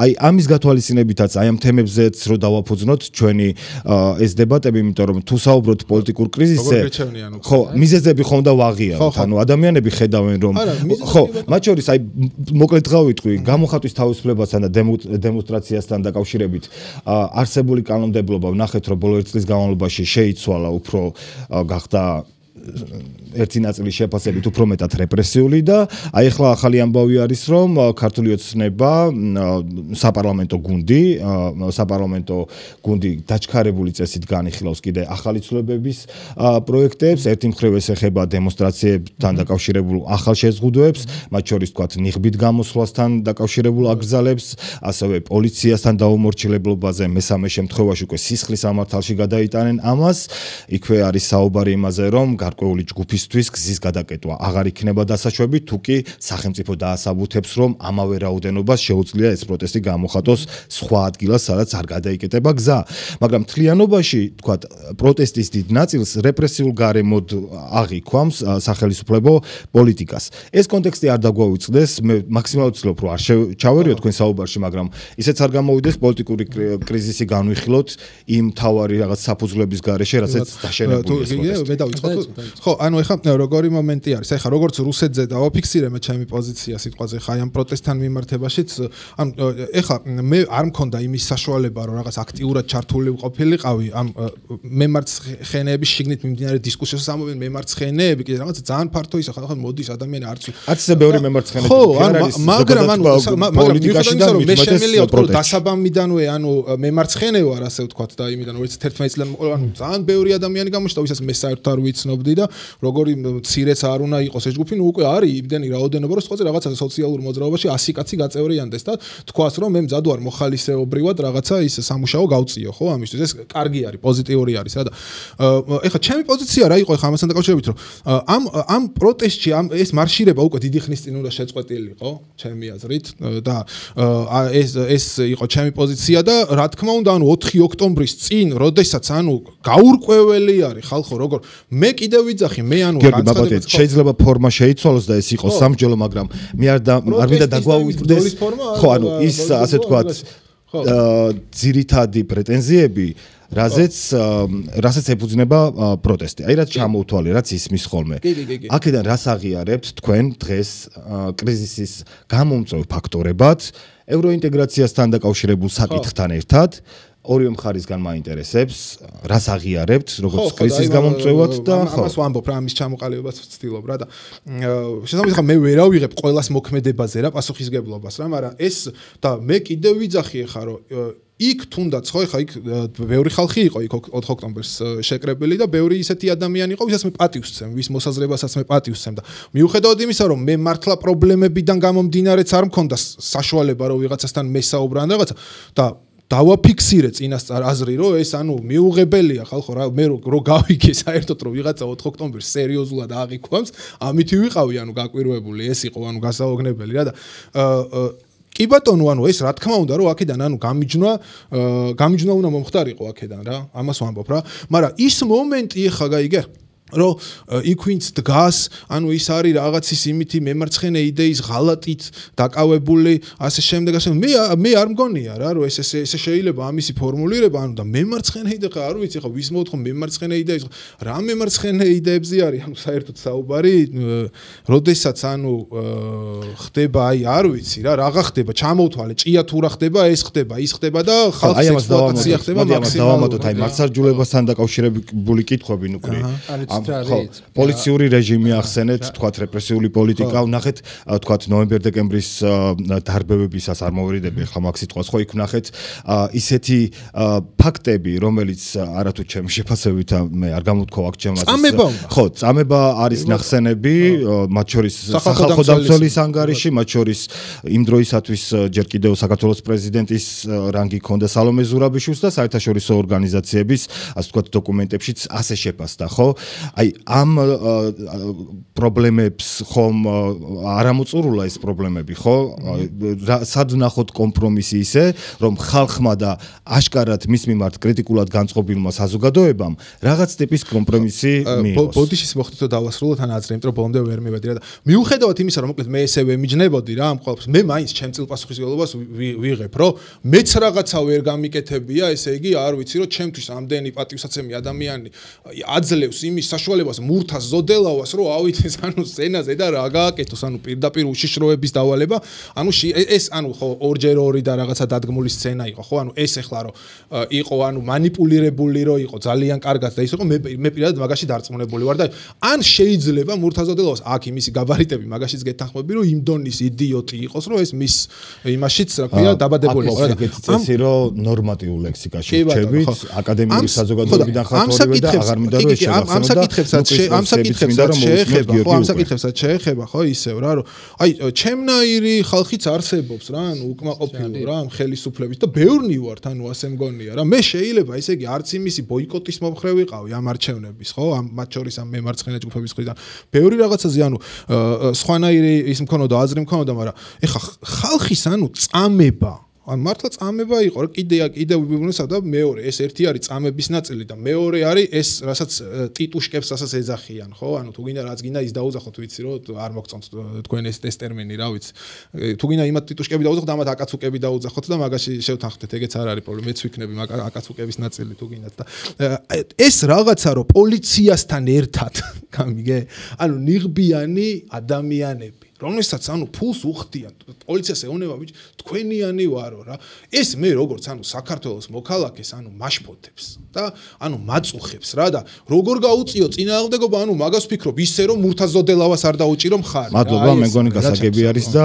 ცოტა დრო გრჩება ამ ბლოკისთვის ნუკრის დაუთმოთ დანარჩენი დრო ერთი შეკითხვა მაქვს ამ თემაზე გადავალ განავითარებ გიორგისთვის არის თუ არა რუსეთ-უკრაინაში მიმდინარე ომი რუსეთ-დასავლეთის პროქსი ომი რუსეთ-უკრაინაში უყურე პირველ რიგში ეს არის გადავით ამ საკითხზე შეგვიძლია მოდი გადავით რა რაღაცა კარგით მოდი მაშინ ესე ვქნათ საინტერესოდ მიდის მაგრამ ძალიან მნიშვნელოვანია რომ ამ კონტექსტის გარეშე საერთოდ აზრი ეკარგება ჩემ არგუმენტებს და საერთოდ აზრი ეკარგება რაღაცა ანუ სხვა ადგილზე არა ხო არა აზრი რატო ეკარგ რა შუაში ხა მე რაც ლაპარაკე მაგასთან მე მგონია რომ არსებით სხვა საკითხზე გადადიხართ არ გადავიდეთ ჩემი თხოვნა იქნება რომ ეს არის რუსეთის დამპყრობლური ომი არის რომელშიც დასავლეთიც არის მხარი ანუ უკრაინის მხარი და მე ანუ კიდე ვიძახი რა ეხა რომ ანუ ცალსახა და არ მინდა რომ ანუ უკრაინის სახელმწიფო განადგურდეს რა ისე უნდა დამთავრდეს რომ არ განადგურდეს თუ პროქსი ომი არის რატომ არ გძნობ იმ საფრთხეს რომ და ის ცოტა გვერდი აუარე რომ იმ საფრთხეზე არ საუბრობ რომ მეორე ფრონტის გჯერა თუ არა შენ ხა ისე რაღაცა მეუბნები მე რომ თუ შენ ამ საფრთხეს გძნობ შენ მე მაგას მეუბნები თუ შენ ამ საფრთხეს გძნობ მაშინ ეს რაც ჩამოთვალე ხალხის ექსპლუატაცია თავზე გადავლა მარგინალიზაცია წამება რაღაცა ეს შენ უნდა გადაყლაპო ამას მე გადავდივარ მე საუბრობ იმაზე რომ შენ როდესაც ამ საფრთხეს გძნობ იმ პოლიტიკური ძალების რომლებიც ამის გამკეთებლები არიან არ უნდა შეუწყო მოbrunებას ხელი არც ერთ შემთხვევაში ხო არც ერთ შემთხვევაში მაგრამ როგორ აღმოხვალე არ უწყო მაშინ სხვა ისაც უნდა გატარდეს თუ არა შესაბამისი ღონისძიება ესეთ პოლიტიკური ძალების მიმართ რომელიცაც უნდათ საქართველოს მაშინ განმარტავ მაშინ ჩემს პოზიციას განმარტავ ხა უყურე საქართველოს ომში ჩართვაზე არ არის აქ საუბარი აქ არის საუბარი იმაზე რომ შეიძლება ამ ხალხის ეს ხო დასავლეთში არსებობს ასე ვთქვათ დღეს ორი ფრთა ხო რომელიც ერთი არის აი ეს რასაც თქვენ ეწინააღმდეგებით ეს ფრთა რომელიც ანუ აგრესიული ანტირუსული პოლიტიკის მომხრე არის უფრო მეტად და უკვე ტრამპიც შეუერთდა ტრამპიც ამბობს რომ ბაიდენის პროქსი ომი იყო უკრაინაში მადლობა დავასრულოთ ეს ბლოკი გთხოვთ დროებით უნდა გავწვიოთ დებატების აი ამ ფორმატს აქვს ერთი წესი რომ ეს არ იქცეს სტანდარტულ ток-შოუთ. თქვენ თუ არ დარჩებით ჩვენ მიერ წინასწარ თითქმის ერთი კვირის წინ მოწოდებულ თემებზე, რაზეც ვფიქრობ რომ საფიქრალის მხარეებს ბევრი გქონდათ და აზრი წინასწარ შეგეძლოთ ჩამოგეყალიბებინათ რა საკითხების მოცვით მისულიყავით ამ თემაზე სასაუბროთ. ჩვენ ბევრი საინტერესო მოსაზრება მოვისმინეთ, მაგრამ ამ ბლოკში გვინდოდა რომ პოლიტიკური კრიზისი განგვეხილა. მე აუცილებლად მოგცემთ იმ თემაზე საუბარს, რაზეც დაიწყეთ და მგონია რომ ეს სახელმწიფო სუვერენიტეტის ბლოკის ნაწილი უფრო არის მათ შორის გლობალური კონტექსტის აღქმა. ამიტომაც აი მინდა რომ უბრალოდ თქვენ ნუკრის მინდა რომ მივცემ ხოლო დიახ ორი წუთს გაძლევთ. ოღონდ ჩემი თხოვნა იქნება ნუკრი რომ აი კითხვა რაც დატოვა რომ თქვათ იგივე წამებასთან დაკავშირებული ან სხვა რეპრესიულ პოლიტიკასთან დაკავშირებული იგივე გამოხატვის თავისუფლების ან იგივე მედიის საკითხებთან დაკავშირებული გამოწვევების ნაწილში სახელმწიფომ რაიმე ტიპის კომპრომისი უნდა აჩვენოს თუ არა? ამ ძალებს არა. რომელ ძალებს? ვინც სახელმწიფო გადატრიალებას აწყობს და ვისაც მედია არის ამის ნაწილი მათ შორის საქართველოს უკრაინიზაციის. აი მედიასაც ხო ეხება ეს რეპრესიული პოლიტიკა მათ შორის? ანუ აი ნახე რა რას გულს ნებისმიერ მედიას მათ შორის ჩვენს ფერაშუაში ხართ მაგინებთან. ჩვენს ეგვარებს. არსებობს ძალიან მარტივი რაღაცა. იყო შესაბამისი კანონი, ხო, ეს აგენტების შესახებ კანონი და ეს გამჭირვალობის შესახებ, ხო? ეს გასაგებია რომ შენ თუ გინდა აქ რევოლუციის მოწყობა, შენ ლეგალურად ვეღარ შემოიტან აქ ფულს რა. ეს ძალიან ლოგიკური იყო ჩემთვის და გასაგებია მაგიტომაც სწორედ იმ პერიოდში როდესაც ეს მოხდა, მაგიტომაც ვიყავი ხალხის ძალის მოძრაობაში. ხო, მაგიტომაც ხო შენი და ეხლა ლოგიკა ის იყო რომ ეს ემოციურად აღწერ რაღაც სოციალურ საკითხებს და მეც შემიძლია ეს ემოციურად აღწერო იქ რამდენი უკრაინელი იღუპება ამ კონფლიქტის შედეგად და რა შეიძლება რა ბედის წერა შეიძლება. ანუ მე მის თქვა მინდა რომ საფრთხე როდესაც არის შენ გაქვს ეგზისტენციალური და ეს ეგზისტენციალური არის ომში ჩართვა, მაშინ ის პოლიტიკური ძალები, რომლებიც ამას აკეთებდნენ და რომლებსაც საკუთარი კანონმდებლობის თავის დროზე ისე შეცვალეს, რომ აქ ლეგალური საშუალება ჰქონდათ ამის გაკეთების და ამდენი უფლება ჰქონდათ, რა უფლებაც მთელ რიგ ქვეყნებში, დასავლეთ ქვეყნებში არ აქვთ. ხო? შენ ახლა გიწევს, რა თქმა უნდა, გამკაცრება. ხო, როგორ ხატავ ვიცი შენ ახლა სიტუაციას, აქ იყო კონკრეტული ძალა იყო გამზადებული, ასე თქვა, გამოსავლებს ნებისმიერ ძალის გამოვლენებას დემონსტრანტების მიმართ. ჯერ მოდი ეკითხო და უბრალოდ მეც დავსვა რა კითხვა. მაგალითად ვიღაცა არის ახალგაზრდა, თქვენი აზრის გაგრძელება მინდა. არის ვიღაცა ახალგაზრდა, ვინც გულუბრყვილოდ სიტყვაზე აყვა რაღაცა მილიტარისტულ, მე მაგალითად ძალიან ერთ-ერთი რაც იყო ჩემთვის შემაწუხებელი, ეს ომის ესთეტიკა როგორ დაბრუნდა რა, უკრაინის ომიდან მოყოლებული და მე უკვე ამ ღაზას და იმის აყვა და რაღაცა არ ვიცი, ამსუთა ვიღაცა ნიღბიანი ტიპი, ესე იგი, რომელიც ფორმა არაცვია, ვინ არის, არ ვიცით, დახვდა და თავი გაუხია ბოდიში ამ სიტყვას. ამას იძახია, მის მიმართ კომპრომისი არ უნდა იყოს, ამას ჩვენ აზრი უნდა შევაცვლევი. ნახეთ, ბოდიში არსებობს ის. ვინც შტურმი დაიწყო, მარტო იმათ მოხდა, ქუჩებში ხელი ამას ამბობს. როდესაც ბრძანებას გაცემ, შენ რომ განეიტრალო, გარკვეული ეს აგრესიული დემონსტრაცია, იქ ძალის გადამეტება ყოველთვის იქნება. არ არსებობს ესეთი ის ფორმულა 51 გაქვს შენ ნანახი? მე მიგითხარი მიხედეო, მიხედეო, მაგას იძახი რა, ხო, რომ ის მყარი რომ ყავს ტიპი რა. ამათმა გასცეს ბრძანება რომ მოდი გაანეიტრალეთ ეს მომიტინგეები და ტიპი დაიჭირეს და ეხლაო, კაროჩეო, ესო ნასკიო გაიხადა ტიპმა ფეხზე და აჰაო, ეს ნასკიო დაიჭირეო ეხაო და რაღაცა სისხლი მოიწმინდეო.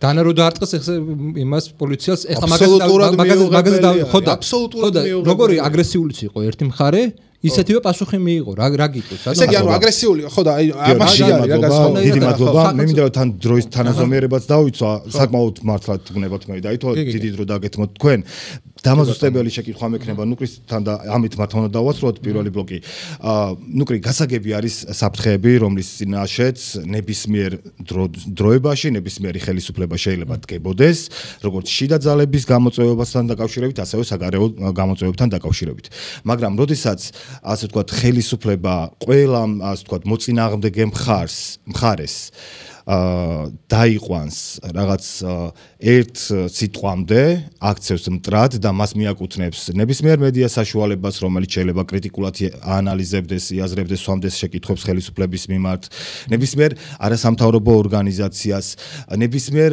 აქციის მონაწილეს ხო თქვენ მაგალითად ხელისუფლების ნარატივში იმას ხო არ ვისმენთ რომ აი ნაწილი შეიძლება იყოს გარე ძალებისგან არ იქ არის მტკიცედ ნათქვამი რომ ყველა ვინც ჩემ წინააღმდეგ არის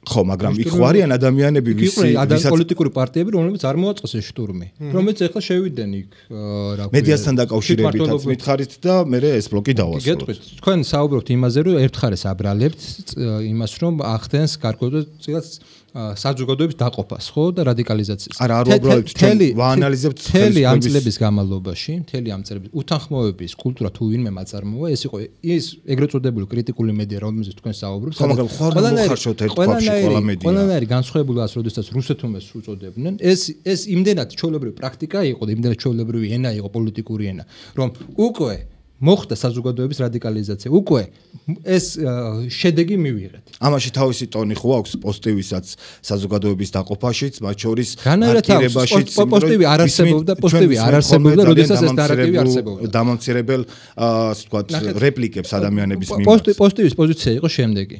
და ამაში აბსოლუტურად ვეთანხმებით. შენ თუ ომს მიცხადებ მეც გამოგიცხადე. შენ თუ მე მიწოდებ რუსეთის აგენტს, მე გიწოდებ უსამშობლოს. ძალიან ლოგიკური მომენტია. თუ ომია, ომი უნდა იყოს, მაშინ რანაირად სამხრივი ომი არ არსებობს ესეთი რა. თუ თანხდებით რომ არსებობს სხვა პოლიტიკური კულტურა და ლიბერალები ამაზე ყოველთვის საუბრობენ დასავლეთზე და თვითონ არასდროს არ უწარმოებდნენ თანხმობის კულტურა, ხო? არცად არა, აი პირველი შემთხვევაა, როდესაც ლიბერალურ ესე იგი სივრცეში მიწევს დისკუსია.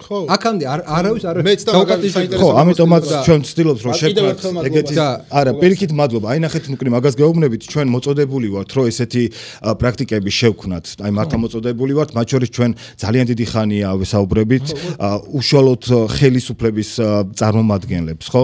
და ჩვენ ისევ ღიად ტოვებთ ამ ასე ვთქვათ წინადადებას, მაგრამ საქმე ის არის რომ მათ შორის 64-ის მაგალითზეც კი 64 არის იმ მედიების ჩამონათვალში, რომელშიც ასე ვთქვათ ანტიკორუფციულმა ბიურომ გამოაგზავნა წერილი და ამის დეტალებში ახლა არ შევალთ, უბრალოდ იმ იმის თქმა მინდა რომ შესაძლოა მალე ესეთი სივრცეებიც აღარ დარჩეს რომელშიც ახლა მოგწონთ ორივე მხარეს მოსვლა იმიტომ რომ ამის შესაძლებლობა არ მოგვიცეს მაგრამ აღარ მინდა რომ ამას გავაგრძელოთ დავასრულოთ პირველი ბლოკი რა ის არის რა დატომ აკეთებთ ესეთ იმას რომ აუცილებლად დაიხურებთ თუ გინდათ გავაგრძელოთ ფინანსური იმას არადგენთ და გექნებათ უბრალოდ ის წვდომა იმაზე რა ქვია სახელმწიფოს ექნებათ ამ შემთხვევაში მე არ მინდა რომ წარმოვადგენ როგორც აგენტი ეგ არის პრობლემა მენეჯმენტს და მათ ნაცვლად მე ვერ ვისაუბრებ ხო უბრალოდ გეუბნებით რაც მოხდა თუ გინდათ მოკლე რეპლიკა და გადავიდეთ მეორე ბლოკზე ხო იცი რა არის ცალსახად თანხმობის პოლიტიკას არ აწარმოებს ოპოზიცია რა და მე არც მგონია რომ ჩვენ თანხმობის პოლიტიკა გვჭირდება დღესდღეობით რა ჩვენ მე რასაც ვიძახი მაგ ტიპის უთანხმოების პოლიტიკა გვჭირდება ჩემი აზრით რომ ხალხი დაირაზმოს აი ამ ექსპლუატაციის და მთელი რესურსების ესე იგი რაღაცა ერთი ვიწრო ჯგუფში კონცენტრაციის ამ აქციების დროს არა რა შუაში არის ეგ არაფერ შუაში მაგრამ უყურე მე ნახე ხე რას გეუბნები არა ვითარ რა შუაში არის მურთა ზოდელავას ნუკრი ხა მგონია რომ არ მიცნობ ისე მეკითხები რაღაც ხა მურთა ზოდელავას ის ახლა რა ვიცი ხა არც მჭირდება რა მაგის ახსნა რა აქციების დროს მურთა ზოდელავა არ უნდა მოვიყვანოთ თავრობაში არც ერთ ვარიანტში რა ხა რომ გავაგრძელო აი კიდე კონკრეტული მაგალითი მომყავს რა კონკრეტული მაგალითი მომყავს ამხელა კაცი ესე იგი პეტრე მამბრაძე გეუბნები ქუჩაშიც შემხვდა მე რო შევხედე უკვე ასაკში არის შესული ვერ ვიკადრებ იმას რომ მივიდე ნაც მეძახდა რომ ეს არიო ნაცების დაორგანიზებული არიო გამოსახლების პეტრე მამბრაძეზე რანაირად გაქცეთ არა შენი ტელევიზიის იმაში ხო რო შენ შენ იძახი რომ ყველა რო ინიშნებაო ერთი იმითიო იარლიყის ქვეშო ხო არ არის თქვენი ანალიტიკოსი ან უბრალოდ სტუმარი არის ამას სტუმარია არ არის ჩვენი ანალიტიკოსი კი ბატონო ეს ძალიან მნიშვნელოვანი რაღაცა არის რა მაგრამ ნუ ყოველთვის ესე იყო რა თქვენი მაყურებელი უყურებდა ეგეთ დისკუსიას და მე იქ არ მაქვს უფლება ხმის დაფიქსებს მიმიწვიეთ ანუ პოსტივიზე იქნებ თუ ნაცმეძახით თქვენი ერთი სტუმარი თუ ნაცმეძახის ხო რომ ნაცების ორგანიზებო ეგ უთავმოყარეო კაცი მეც მიმიწვიეთ მაშინ და მეც მათქმა დიდი მადლობა მოკლედ მხარეების ეს ბლოკი უნდა დავასრულოთ დიდი მადლობა ორივეს გავაგზავნებთ ისევ საუბარს და კიდევ ერთხელ გიდასტურებთ რომ ჩვენი განზრახვა არის სწორედ აი ამ მხარეთა მრავალფეროვნების ჩინება ჩვენს აუდიტორიასთან და ჩვენ გავაგრძელებთ ამ სრულის რეალიზებას სამომავლოდაც თუ კი ამის საშუალება მოგვეცემა. ახლა უკვე გადავიდეთ. კიდევ ერთხელ მადლობა რომ გვიყურებთ, კიდევ ერთხელ გთხოვთ რომ თუ კი მნიშვნელოვნად მიგაჩნიათ დებატების არსებობა ნეიტრალურ და სამართლიან გარემოში YouTube-ზე, ამისთვის გამოიწერეთ ჩვენი არხი მხარდაჭერის ნიშნად და ახლა უკვე გადავდივართ ჩვენი დებატების უკვე მეორე სასაუბრო თემაზე.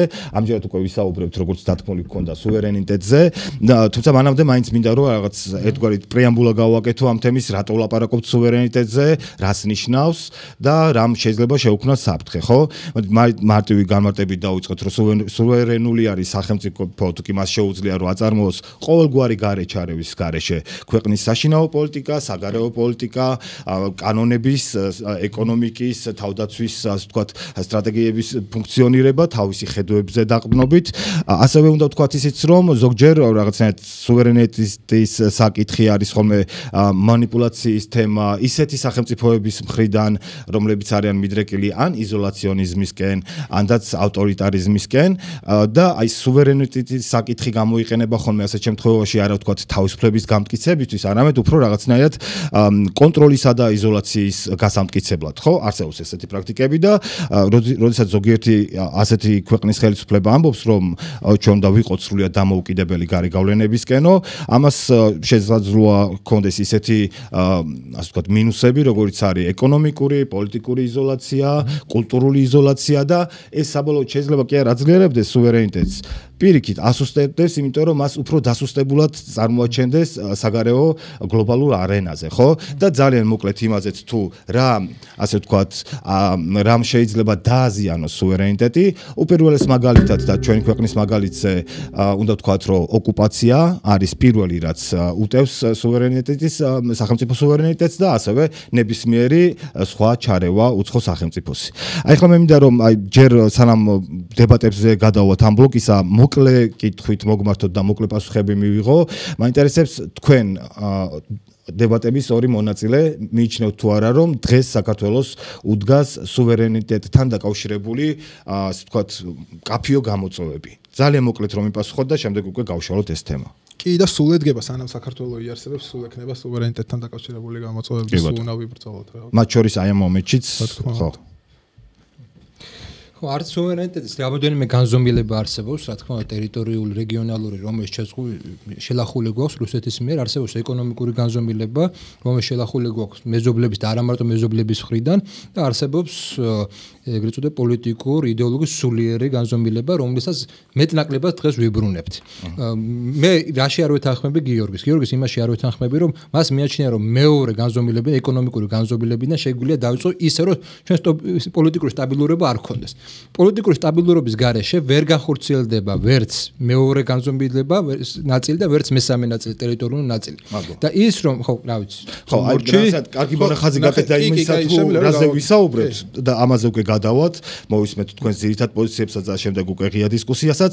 მანამდე აი ესეთი იქნება, რომ დავუანონსოთ ჩვენს აუდიტორიას ეს მეორე ბლოკი, ჩვენ ზუსტად აი ამას შევეხებით, ვიკითხავთ, ვინ უქმნის რეალურად საქართველოს სახელმწიფო სუვერენიტეტს საფრთხეს, თქვა რუსეთი, რომელსაც ოკუპირებული აქვს ქვეყნის 20% და ხედავთ ასევე ანექსიის მცდელობებს ამ ოკუპირებულ რეგიონებში, ამასთან ვიცით რუსეთის გაცხადებული პოლიტიკა, რომ ის ეწინააღმდეგება ქართული ხალხის ნებას გახდეს ევროკავშირისა და ნატოს წევრი, თუ ევროკავშირი აზიანებს სუვერენიტეტს, როგორც ამას ხელისუფლება ამბობს და ამის არგუმენტად ჩვენ ვისმენთ თუნდაც იგივე იმას, რომ საქართველოს პარლამენტის მიერ მიღებული კანონების გამოწვევას სთხოვს ევროკავშირი, ხო? ასევე თქვენ თავადაც ახსენეთ, რომ ხელისუფლების არგუმენტებს შორის არის ხოლმე ის, რომ ევროკავშირი უბიძგებს მას უკრაინის სასარგებლოდ რუსეთის წინააღმდეგ ომში ჩართვას.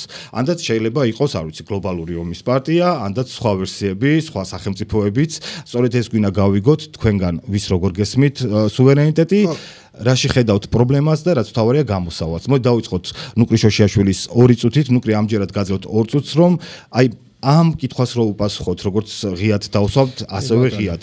ვინ არღვევს საქართველოს სახელმწიფო სუვერენიტეტს? როგორც თქვი, სამ განზომილებაში ტერიტორიაზე რუსეთი, ეკონომიკაზე ბევრი, თურქეთი, რუსეთი, კიდე სხვადასხვა ქვეყნები და პოლიტიკური იდეოლოგიური ლიბერალური ჰეგემონია, რომელიც ძირითადად დასავლური ინსტიტუტებიდან არის. გიორგის ეცოდირება ჯერალდ სასმანის ესეთი კვლევარი, მას აქვს დაწერი გიანოდია მე გამოვიდა რაღაც საინტერესო დისკუსია იქნება. ხო, დემოკრატიის დახმარების მითები ესე სტატია აქვს, სადაც საუბარია, რომ ისეთი ორგანიზაციები როგორც ნედია სოროსის ფონდია, Freedom House-ია, USAID-ია, IRA-ია და ასე შემდეგ, ისინი წარმოადგენენ სუვერენიტეტის იდუმალი ძალის გამოგლეჯავს ადგილობრივი ეროვნული სახელმწიფოების კლანჭებისგან. და მათი ძირითადი მომენტი იყო ის, რომ როდესაც გიორგიმ თქვა, რომ განათლების სისტემაში ამდენი წელია მათ ჰქონდათ, იგულისხმება, რომ ოცნებას ჰქონდა მაგის საშუალება, არ ჰქონდა ამის საშუალება, იმიტომ რომ ძალაუფლების გადაცემის დროს, როდესაც სააკაშვილიდან ბიზნესი ოცნება აიღო ხელში ძალაუფლება, იყო რამოდენიმე სფერო, რომელიც მის ხელში არ რჩებოდა.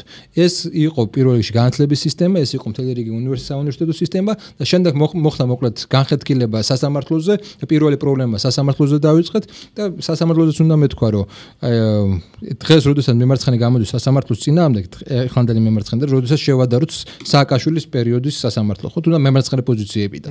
დასაქმებული და დამსაქმებელის განხილვები, ხო, სააკაშვილის დროს. აბსოლუტურად 90%-ზე მეტი იყო, როდესაც ესე იგი დამსაქმებელი იმარჯვებდა. დღეს ეს შეცვლილია პირიქით 60% დასაქმებული იმარჯვებს სასამართლოების განხილვის და პოზიტიურად არის შეცვლილი და ესეც სასამართლოს როდესაც შენ უტევ, ჩემი აზრით ცოტა ალოგიკურია მემარცხენე პოზიციებით. ხო, ვერ დავამთავრებ 10 წამში ამიტომ მადლობა. ისევ მეუბრუნდებით თქვენი ასე თქვა მემარცხენე იმას მე ხარად შეეხება ამ სასამართლოს თემას ხა შეიძლება რაღაცა უნდა დაგაბრუნოთ კითხვასთან, ჩვენი კითხვა ამჯერად არის ის, ვინ არღვევს დღეს საქართველოს სახელმწიფო სუვერენიტეტს და 2 წუთში გვინდა რომ გიყვაროთ. არ მინდა ამ საკითხის რელატივიზაცია, რომ თითქოს ანუ ეხა ყველა სუვერენიტეტი ცოტა შელახულია თუ რაღაცა, იმიტომ რომ ეს არ იქნება კეთილსინდისი არის ჩემი მხრიდან, მაგრამ ნუ არსი ეხა იმაში არის, რომ ყველა სახელმწიფო ერთმანეთზე გავლენას ახდენს, ხო, სიმეტრიულად თუ ასიმეტრიულად ხშირად და სხვადასხვა თვითონ აი ამერიკაც ეხა რო თქვა შენ, რომ ანუ არ არის ამერიკაში ძლიერი გავლენა, თუნდაც რა ვიცი ისრაელის ლობის, ხო, ძალიან ძლიერი გავლენა არის და აკეთებინებენ ამ ხელაზე სახელმწიფოს ყველაზე დიდ იმპერიას რაღაცა თავის იმას რა და ჩვენ შემთხვევაში ხა რა თქმა უნდა რომ ანუ პირველი გამოწვევა რუსეთი არის, რა თქმა უნდა, იმიტომ რომ დავაგვაქვს როგორი, ანუ ხო, იმიტომ ეს სიფრთხილეც აქედან გამომდინარეობს, საშიც მე ვეთანხმები ხელისუფლებას, კიდე აი ვაფიქსირებ, რომ ვეთანხმები რა, რომ ჩვენ ეს დავა რომ დადგება ეს საკითხი, ხო, ეს აფხაზეთის და ოსეთის საკითხი რომ დადგება, ხო, ჩვენ ანუ ამ ხელას პრობლემა გვაქვს, ანუ სუვერენიტეტის კუთხით, ზუსტად რომ ისინი ჩვენს ტერიტორიას, რასაც ჩვენ ვიძახით, რომ ჩვენი ტერიტორია აღიარებენ დამოუკიდებელ ტერიტორიად. ეს რა თქმა უნდა პირველი პრობლემა არის და აი ეს პრობლემა ანუ სულ უნდა გქონდეს ჩემი აზრით ყველა მხარის გამაერთიანებელი უნდა იყოს ერთ-ერთი რომ როგორ გადავჭრათ ეს და აქედან გამოსავალი ის არ არის რა ქვია რომ მარტო რუსეთი ოკუპანტია ამისი ყვირილი და რაღაცა აგრესიულ მოწოდებებთან შეერთება რა თქმა უნდა და კეთილგონიერება გმართებს ამ მიმართულებით რა და დანარჩენი ხა რა გითხრათ აბა რა სამოს რა ეკონომიკური სუვერენიტეტი მაგალითად ხო კიდევ ვიმეორებ ნამახვან ჰესის პროტესტების დროს მთავრობა თურქეთის ხელისუფლებასთან ერთად რომელთანაც ჩვენ კეთილმეზობლური ურთიერთობა უნდა გქონდეს მიუხედავად იმისა სახიფათო რეჟიმი არის თურქეთში რა საქართველოს მოქალაქეებზე ჩვეულებრივ გლეხებზე ხო ჩვეულებრივ მიწაზე მომუშავე ხალხზე ლეჩხუმელებზე ხო ქუთაისელებზე ახორციელებდა ზეწოლას პოლიციური ძალის გამოყენებით ხალხო ერდოღანთან და თურქეთის ელჩთან ერთად თურქოფობებს ეძახდა ამათ რა ხო და როგორი რაღაცა არის იცი ჩვენ თუ მარტო ეს სუვერენიტეტის საკითხი განვიხილეთ ეს ევროკავშირი ხა ჟიგიმანტას პავლინინისი თუ ვიცი რასაც იძახ მეც არ მინდა რომ ჩემი ხელისუფლება ჟიგიმანტას პავლინინისის ნათქვამზე დადიოდეს ხო საერთოდ არანაირი სურვილი არ მაქვს მაგრამ თუ ჩვენ მარტო ანუ ის თუ არის სუვერენიტეტის კონფლიქტი საქართველოში რომ ჟიგიმანტას პავლინინისი რასაც იტყვის ის გაკეთდება თუ ბიზინა ივანიშვილი ის რასაც იტყვის ის გაკეთდება ჩვენ ძალიან რეგრესიულ მდგომარეობაში ვართ დიდი მადლობა ჩვენ უკვე მოვისმენთ თქვენი ძირითადი ხედვები და ეხლა გადავიდეთ უკვე ღია დისკუსიის აქაც 20 წუთს ვთმობთ მე მესმის რომ ჩვენ კი გვინდა რომ უფრო ვთქვათ ფართოდ პოლიტიკური ეკონომიკური თუ სამხედრო ასე ვთქვათ მოცემულობის გათვალისწინებით განვიხილოთ სუვერენიტეტის თემა, მაგრამ მე მესმის რომ უფრო ეკონომიკური ჭრილიდან იქნება თქვენი ორივეს. არა მგონი მე მინდა რომ სულიერ ნაწილზე რო ვილაპარაკოთ რასაც სამოს. კი ბატონო, მე მგონი რომ ეს არის საინტერესო მსჯელობის ბლოკი და დავიწყოთ მოდი. მარცხენა პოზიციების ის იქნებოდა რა. აუ, აქვე მოდი შემოთავაზოთ. დავიწყებ და თუნდაც მე შემოვაგდებ ამის თემას. კი ბატონო, დაიწყეთ და მე ჩემი დებულებით შემოვა. რომ ანუ აი კონსერვატიულ აუდიტორიასაც და იმასაც რომ ვესაუბრო რა ლიბერალურსაც რომ ეს დღეს ანუ ამას იყენებს ესე იგი გლობალური ოლიგარქია რა რომელიც არის ესე კონსერვატიულმა გლობალურმა ამ ოლიგარქიამ ამერიკულმა და ელიტამ და ასე შემდეგ ცალსახად გადაიბარა ლიბერალებისგან და 딥 სტეიტისგან გენოციდის დროშა ცალსახად გადაიბარა გაღაზაში მიმდინარე გენოციდზე მაქვს საუბარი ნუ ჩემი პოზიციას თუ განსხვავებული გამიკვირდება თუ განსხვავებული პოზიცია გაქვს და მათ შორის რა ვიცი ირანზე შეტევა იყო აქ ანუ 1000-ნაირი სიტუაცია გათამაშდა კონსერვატიზმი მე არ მგონია რომ კონსერვატიზმი არის პოლიტიკური იდეოლოგია კაიგე ჩვენთან ეს აღრეული არის ხშირად რელიგიურობასთან ხშირად რაღაც ადგილობრივ ტრადიციებთან კონსერვატიზმის ქარი იმას აქ რატომღაც მექსიკელები ხომ მოიძულეს ამ კონსერვატორებმა სახში რო შედიხარ მექსიკელთან ჯერ ჯვარი კიდია ხოლმე და მე ოჯახის წევრებს და იმას ხედავ ხოლმე ხა ბევრად მორწმუნეები არიან ვიდრე ამერიკელები მაგრამ იმას მანუ ჩაო არის ესეთი ისა ქვია ბენდი რა ძალიან კარგი თუ იცი არ ვიცი რა და იმათ აქვს ერთი სიმღერა უსასრულო სევდა ეგრე ქვია რა ესპანურად მღერიან რა და იქ არის რომ ანუ ესეთი სიტყვებია რომ ქარი ისე ვაშინგტონიდან უბერავსო რა და კონსერვატორების ქარი ისე ვაშინგტონიდან უბერავს სადმე სხვა ადგილიდან უბერავს ანუ ეხა რო შეცვლიან სიტყვაზე და ამ განათლების სისტემას ლიბერალური იმიდან რომ გადაიყვანენ ანუ კონსერვატიულზე ეს იქნება ანუ ადგილობრივ ქართული იმის ის იქნება ანუ კონსერვატიული იდეოლოგია ჩვეულებრივად არის რა ვიცი ამ ევროატლანტიკური სივრციდან მოდის თავიდან ბოლომდე თუ გინდა აი თქვენი ტერმინოლოგიით რომ ანგლოსაქსური სივრციდან მოდის და ჩვეულებრივად ანუ ამ პერიფერიის ქვეყნების განადგურება ექსპლუატაცია დაჩაგვრა კონსერვატორების რა ვიცი ყველა დროშაზე ეგ არის გამოხატული რა კი ბატონო ხო არ ვიცი რა ესე იგი პირველი არის ის რომ გიორგი არ ამბობს რომ ეს იყო რეაქცია კონსერვატიული მოძრაობა იმისა რომ უკვე არსებობდა ლიბერალური ისეთი ავტორიტარიზმი კიდე კაია ტოტალიტარიზმი იმ გაგებით რომ მთელ საზოგადოებრივ სივრცეში შენ თუ ლიბერალი არ იყავ უბრალოდ შენი სოციალური კარიერა დამთავრებული იყო ეს კენსელ კულტურაზე და ამაზე რეაქცია იყო გენდერულ პოლიტიკებზე სექსუალურ საკითხებზე რეაქცია და იყო იმაზე ყველაზე მნიშვნელოვანი საკითხი იყო შვილებზე რეაქცია რომ შენ შვილს გართმევდნენ იდეოლოგიურად ოპერატიულად ყველაფერი განათლების სისტემაში შედიოდი. და ეხლა იქ ამერიკაში, იმიტომ რომ კაპიტალისტურია და იქ ოლიგარქებმა თუ აიღეს ხელში, სადღაც ეს არის განსხვავებული, ორბანის შემთხვევაში ესაა განსხვავებული, აგრარული ორბანის ადგილობრივი ოლიგარქია. და ის იმის შემთხვევაში კიდე სხვა იქნება. ჩვენ ამ შემთხვევაში კონსერვატიზმის შემთხვევაში სულ ოლიგარქი იქნება. ჩვენ შემთხვევაში ჩვენ უნდა ვიფიქროთ იმაზე, რომ ეს კონსერვატიულ დღის წესრიგს მოს პირველად ჩვენ დამოუკიდებლობის ისტორიაში იმის პერსპექტივა, რომ გავიგოთ ვინ ვართ ჩვენ. იმიტომ რომ აქამდე ჩვენ არავინ არ გვაცალა იმის გაგება ელემენტარულად, რომ ვინ ვართ ჩვენ. ხან ერთი ორგანიზაცია შემოვიდა სოროსის სახით, ხან მეორე შემოვიდა, ხან მესამე, ხან მთლიანად დაგვინგრიეს განათლების სისტემა, რომელიც ისედაც კრიზისში იყო, მაგრამ საბოლოოდ დაანგრიეს ეს განათლების სისტემა და ყველანაირად ჩვენი იდენტობა ისე შეზღუდეს, ისე მოახდინეს მისი დათრგუნვა, რომ აი რაღაც ახალი ადამიანის და რაღაც პროგრესული ადამიანის სახით და ეხლა ეს Gen Z, რომელიც სიამდვილეში არ არის თაობა, სიამდვილეში Gen Z არის სოციალური ერთობა, კონკრეტულად საშუალო NGO კლასის სიამდვილეში. ეს იმიტომ რომ Gen-ში ბევრი კონსერვატორია, მაგას ვამბობ. ძალიან ბევრი. რასაც უწოდებენ Gen Z-ს ლიბერალები.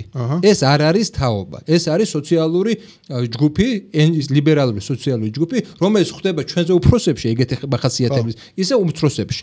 და ისინი უბრალოდ იტაცებენ, რა თქმა უნდა, სახელს Gen Z-ს, ეს სხვა საკითხია. მაგრამ მე იმის თქვა მინდა საბოლოო ჯამში, რომ ეს ბუნტი არის აბსოლუტურად ლეგიტიმური, აბსოლუტურად სწორი და აბსოლუტურად უნდა მივიდეს რაღაც დასასრულამდე. როგორც ყველა ესეთი ძალა რეაქციული ამ შემთხვევაში, იმ გაგებით რომ ჩაგვრაზე რეაქცია არის, როგორც ეს ჩაგვრაზე რეაქცია, ამაზე რომ ემიჯნები მემარცხენე, ეგ ჩემთვის არის პრობლემა, იმიტომ რომ შენ კაი არსებობს სოციალური ნაწილი, მაგრამ ამ სოციალურ ნაწილს კიდე რომ უმატებ, რომ შენ იმიტომ ხარ წარუმატებელი, რომ ხარ რაღაც ეკლესიაში დადიხარ თურმე და ეს საშინელება. აი ეს კულტურულ ჩაგვრაზე რომ ზედ კიდე უმატებ ამას რა.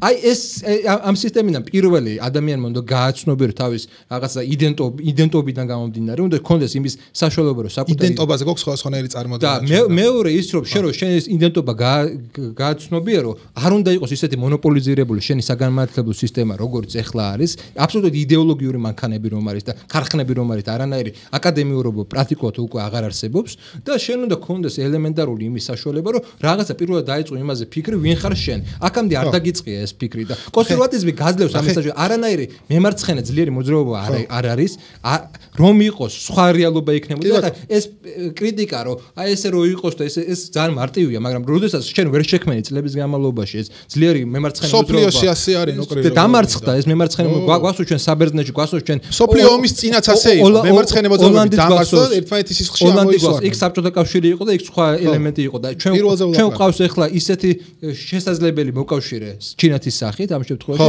რომლისგანაც ჩვენ შეგვიძლია უფრო მეტი ვისწავლოთ ამ ხრივ, ვიდრე იქ სადაც თქვენ ეძებთ ამ შემთხვევაში დასავლეთით, სადაც თქვენ ეძებთ ამას. არ იქნება ესე. მე არ უყურებთ რა, მე გეტყვი რომ მე ესევე ბოდიში რო შეგაწყდნენ, მაგრამ ნუ მომაწერი იმას რომ მე სიტყვაზე მარტო დასავლეთში. შენც მომაწერე რაღაცები ოლიგარქიის. ჩვენ რუსეთშიც გვინდა რა. თუ არა, თუ რამე მოგაწერე, მიდი დავაფიქსეო რა მოგაწერე. აქ ჩემი აზრით რა მოგაწერე რომ აღარ გავიმეორო. ტრამპის დადებითი მომენტი არის მხოლოდ ერთი, რომ ის ჩლის ამ ლიბერალურ ჰეგემონიას. სხვა დანარჩენი, ესე იგი, მისი შიდა პოლიტიკა სულ არ მაინტერესებს მე, როგორი იქნება ამერიკაში. ჩემი შეხედულება ეხა ნახე როგორი არის რა, რომ თვითონ ზოგადად ახლა კონსერვატიზმი ხო ერთი რომ ეს თავიდან ბოლომდე დასავლური იდეოლოგია არის და მეორე მხრივ ანუ ყოველთვის ის არის აი ამ რაღაცა ტრადიციული იმისი რა ქვია ასე ვთქვათ რაღაცა იერარქიის და საზოგადოებრივი იერარქიის კრიტიკოსი არ არის ხო ერთი მხრივ ხო აი ესეც რაღაცა ისეთი ახლა შეიძლება არაფერი ისეთი ნახე არც არის განსხვავდება ერთმანეთს რა თქმა უნდა ხო და ამიტომ რატომ მაგრამ დღეს ყველა ერთ კონსერვატიულ ყალიბზე სწორდება ერთი მტერი ყავს ლიბერალური ჰეგემონიის სახით ერთი მტერი ყავს ეს უკვე ორი ინტერნაციონალი იბრძვის რა ხო ხდება ორივე რეგრესული ხო რატო ეხლა რაშია ჩემი პოზიცია ნახე ჩაგვრელების ხმა რატომ არ ნახე რა ხდება რა რომ ესე იგი კულტურული ომის საკითხები რასაც შენ ამბობ რომ ხალხი რითიც იყო შეწუხებული ცალსახად ამერიკაში ამ ვოუკ კულტურა კენსელ კულტურა ეს აბსოლუტურ სიგიჟეში გადასული ლიბერალიზმიც არის ამის ინსტრუმენტალიზაცია მოხდა და შეხედე რა ანუ გველის ტყავის გამოცვლასავით არის ესე იგი მსოფლიოში უმდიდრესი ადამიანი ილონ მასკი პიტერ ტილი რომელიც არის აი ამ ტექნოიმისისა და კონსოლიდაცია ხდება ესე იგი ამ რაღაცა იმპერიის ცენტრი კი ბატონო იცვლის ასე ვთქვათ ფორმას და ამბობს რომ ის არის კონსერვატიული რა. მე მგონია შენ ისტორიკოსი ხარ რა და მით უმეტეს ეს ძალიან გავს ანუ მე მგონია რომ ეს კონსერვატიული აღმავლობა დამთავრდება ორიდან ერთით. ან დაასწრებს იმედგაცრუება ძალიან დიდი მასების, რომლებიც მიხვდებიან რომ საერთოდ ეს LGBT და რაღაცა იმაზე ლაპარაკი, რა ქვია, ემიგრანტებზე ლაპარაკი და ასე შემდეგ, ანუ სინამდვილეში სიტუაციის არსს არ შეეხებოდა და სიტუაციის არსი არის რომ არასდროს არ ყოფილა დედამიწის 1% ისეთი მდიდარი, იმხელა ძალაუფლების მქონე და ისეთი გენოციდური, აი ხალხის სისხლში ამოსვლილი, როგორიც ის არის დღეს, ხო, ვიძახი დასავლური მასაც ვიძახი, რუსეთსაც ვიძახი და ასე შემდეგ რა. 30 წლები და ხო კაი. ხო, ნუ კი ბატონო, ეხლა მოდი ამის დღევანდელი ძალაუფლების კონცენტრირება ძალიან დიდი არის. მათ შორის ეს სოციალური პლატფორმები, Facebook-ი და ასე შემდეგ, რომელიც ამ ხალხის ხელში არის და ადამიანის ქცევას ცვლიან პირდაპირ, ქცევას აკონტროლებს. ან ეს დამთავრდება ამ მასების იმედგაცრუებით და რაღაცა პროგრესული იდეის გაჩენით, ან ეს დამთავრდება მსოფლიო ომით. რომლისკენ ჩვენ მივდივართ. დააკვირდი, ანუ დაარქვა ომის დეპარტამენტი დაარქვა. იმას აქედან რაღაცა წვრთნები ძლიერდება, იქიდან ის თემები ძლიერდება და მე მგონია რომ ანუ ყოველთვის შესაძაც აი ეს მემარცხენე იდეა კვდება გლობალურად ეს კიდევ ერთხელ მოკდა ეს მემარცხენე იდეა. მე მათ შორის ესეც მინდა რომ მე მინდა რომ კონსერვატორი, ასე ვთქვათ, კონსერვატიულად განწყობილი ადამიანი გადავარწმუნო და მე არ მოვწონო არ ვიღაცა არ მოწონს. აი ეს მემარცხენე თეორიები და დაფიქრდნენ ამაზე. კონსერვატიზმის შედეგი იქნება სოფლიო მომენტია იმისთვის რომ დავაზუსტოთ თქვენი წარმოდგენები, აი დებულება მინდა რომ შემოვიტანო აქ. მინდა რომ ორივე თქვენგანის წარმოდგენები დავაზუსტო პარტია ქართულ ოცნებაზე. მოდი ეგეთ დებულება შემოგთავაზებთ. საიდანაც გადავედით ეს ხო არ ამოვწუროთ ეს. არა, იმიტომ რომ ესეც ამის ნაწილი შეიძლება იყოს. ჩემი დებულება არის ესეთი, რომ პარტია ქართული ოცნება არის ჭეშმარიტად კონსერვატიული პარტია. აი როგორ ეთანხმებით ამ დებულებას თუ არა და შეგვიძლია ამ პრიზმაში განვიხილოთ მე სუვერენიტეტის საკითხს. ქართული ოცნება იყო ლიბერალური პარტია. გვაჩვენეთ ეთანხმებით თუ არა ამ დებულებას შესაბამისი. დღეს არის აგერ. ჭეშმარიტად კონსერვატიული. საინტერესოა როგორი არის თქვენი ახსნა ჭეშმარიტად. დღეს. მაშინ დღეს ხო. კი ბატონო. ეს როგორ აი თქვათ კონსერვატიული მიდგომები როგორ განაპირობებს უკავშირდება თუ არა სუვერენიტეტის საკითხს და ამ კუთხით რომ გავშალოთ მაშინ სუვერენიტეტზე საუბარი. გიორგის რატომ უთხარი რომ ტრადიციები განსხვავდება, ჩვენ ვართ საბჭოთა კავშირის მემკვიდრე ქვეყანა. ჩვენი მთელი რიგი კულტურული მომენტები, რომლებიც ჩვენ რასაც კონსერვატორობას უწოდებთ, მოდის იმ კოლექტიური წარსულიდან იმ იქიდან რასაც საბჭოთა კავშირი ქვია. იდეაში ამის მოხრა უნდა იყოს მემარცხენე. კი. და მე მგონია რომ საბოლოო ჯამში ის რაც ლიბერალიზმმა საბოლოოდ ვერ დაამარცხა საკუთარი ინდივიდუალისტური კულტურით რა ეს ნაწილობრივ შეინარჩუნა ეკლესიამ, ნაწილობრივ შეინარჩუნა იმ ტრადიციულმა დაბალმა ფენამ, ყოფის დონეზე ვამბობ რა. მას სჭირდება უბრალოდ პოლიტიკური ფორმირება. ამ პოლიტიკური ფორმირების არანაირი რესურსი აწლების განმავლობაში არ ქონია, იმიტომ რომ დასავლურ ტრენდებში ვიყავით და კონსერვატიზმი, რომელიც ეხლა დასავლეთში მოხდა და ეს ნიშნავს იმას, რომ შენთვის აღამცალია იდეოლოგიური ზეწოლისთვის, შენთვის აღამცალია. ეხლა გვაქვს იმის საშუალება, დრო ჭირდება ამას. იმედია რომ 5-10 წელი გვექნება ეს დროს, როდესაც აი ზეწოლა არ გვექნება, რომ ჩამოვაყალიბებთ ჩვენ კონსერვატიულ ხედვას, რომელიც განსხვავებული იქნება და აღარ გვექნება ის კომპლექსი, რომ რაც აქამდე ქონდა, რამდენად ევროპელი ვართ, ევროპულ იმებში ტრენდებში ჯდები თუ არა და ასე შემდეგ. არამედ ჩამოვაყალიბებთ რაღაც ავთენტურ ჩვენ რაღაც ბუნებას.